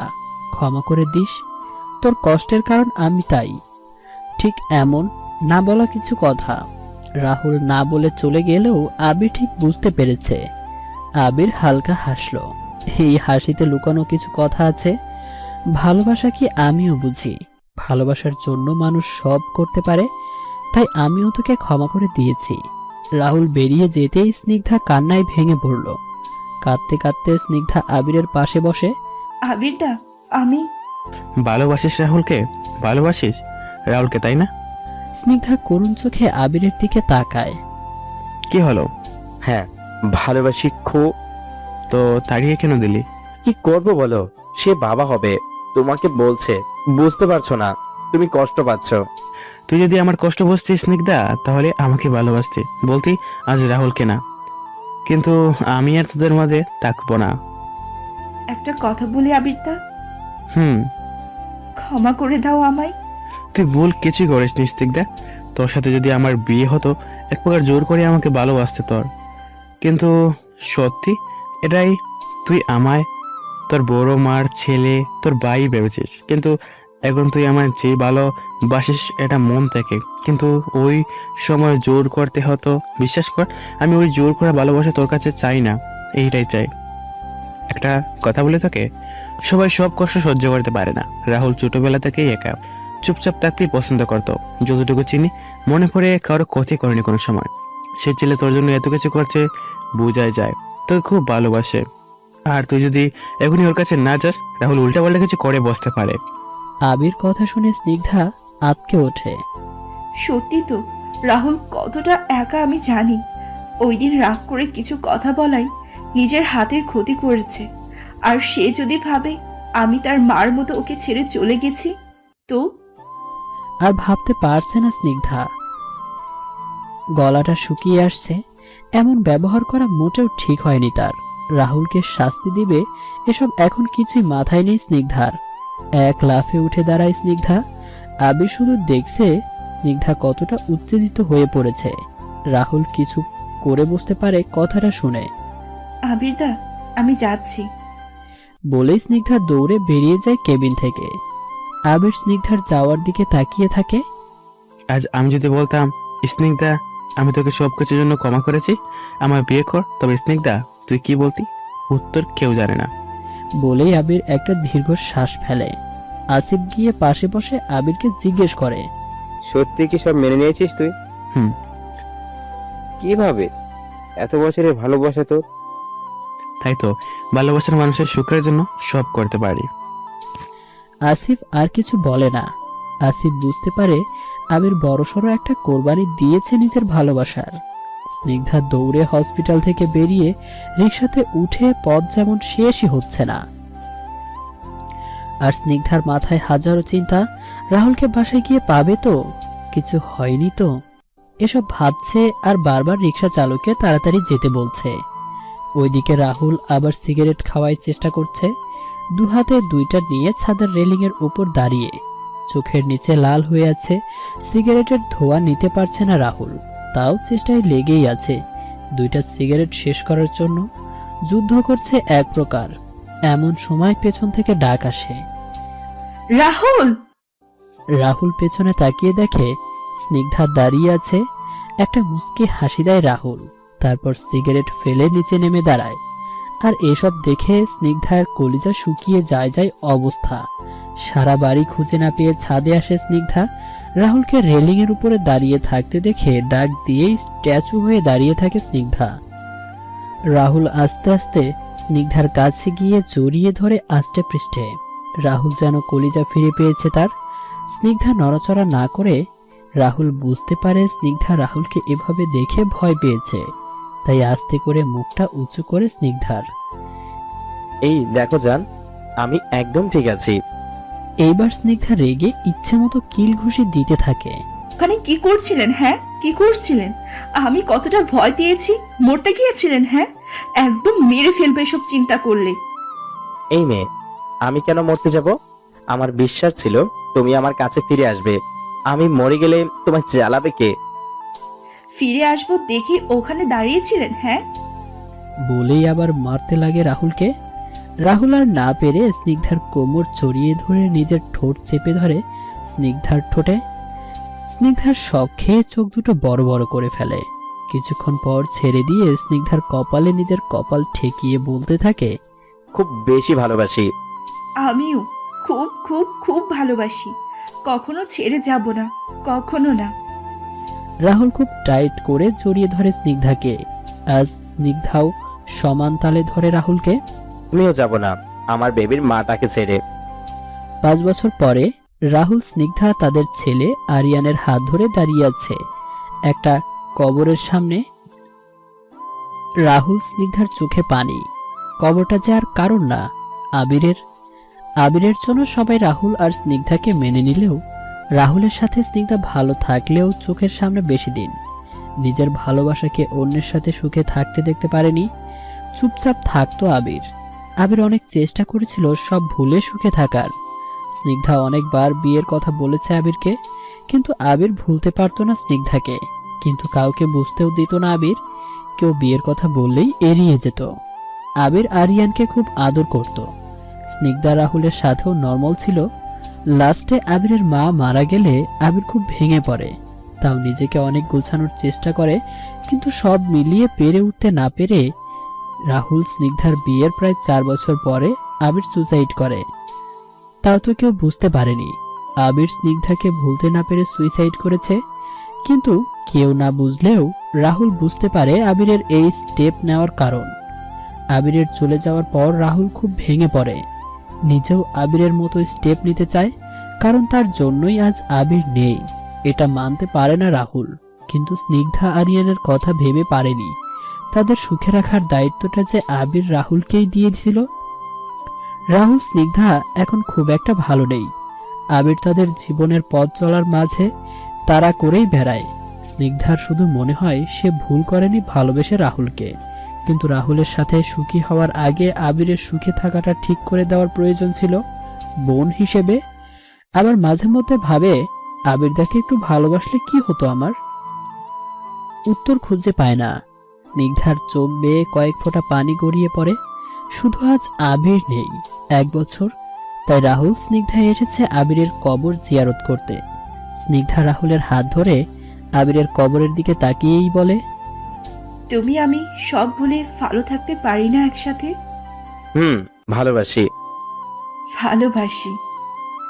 হয়তো এখন ভালো না থাকলেও স্নিগ্ধা রাহুল একদিন সব ভুলে ভালো থাকবে, খুব ভালো থাকবে, ভাগ্যকে মেনে নিবে।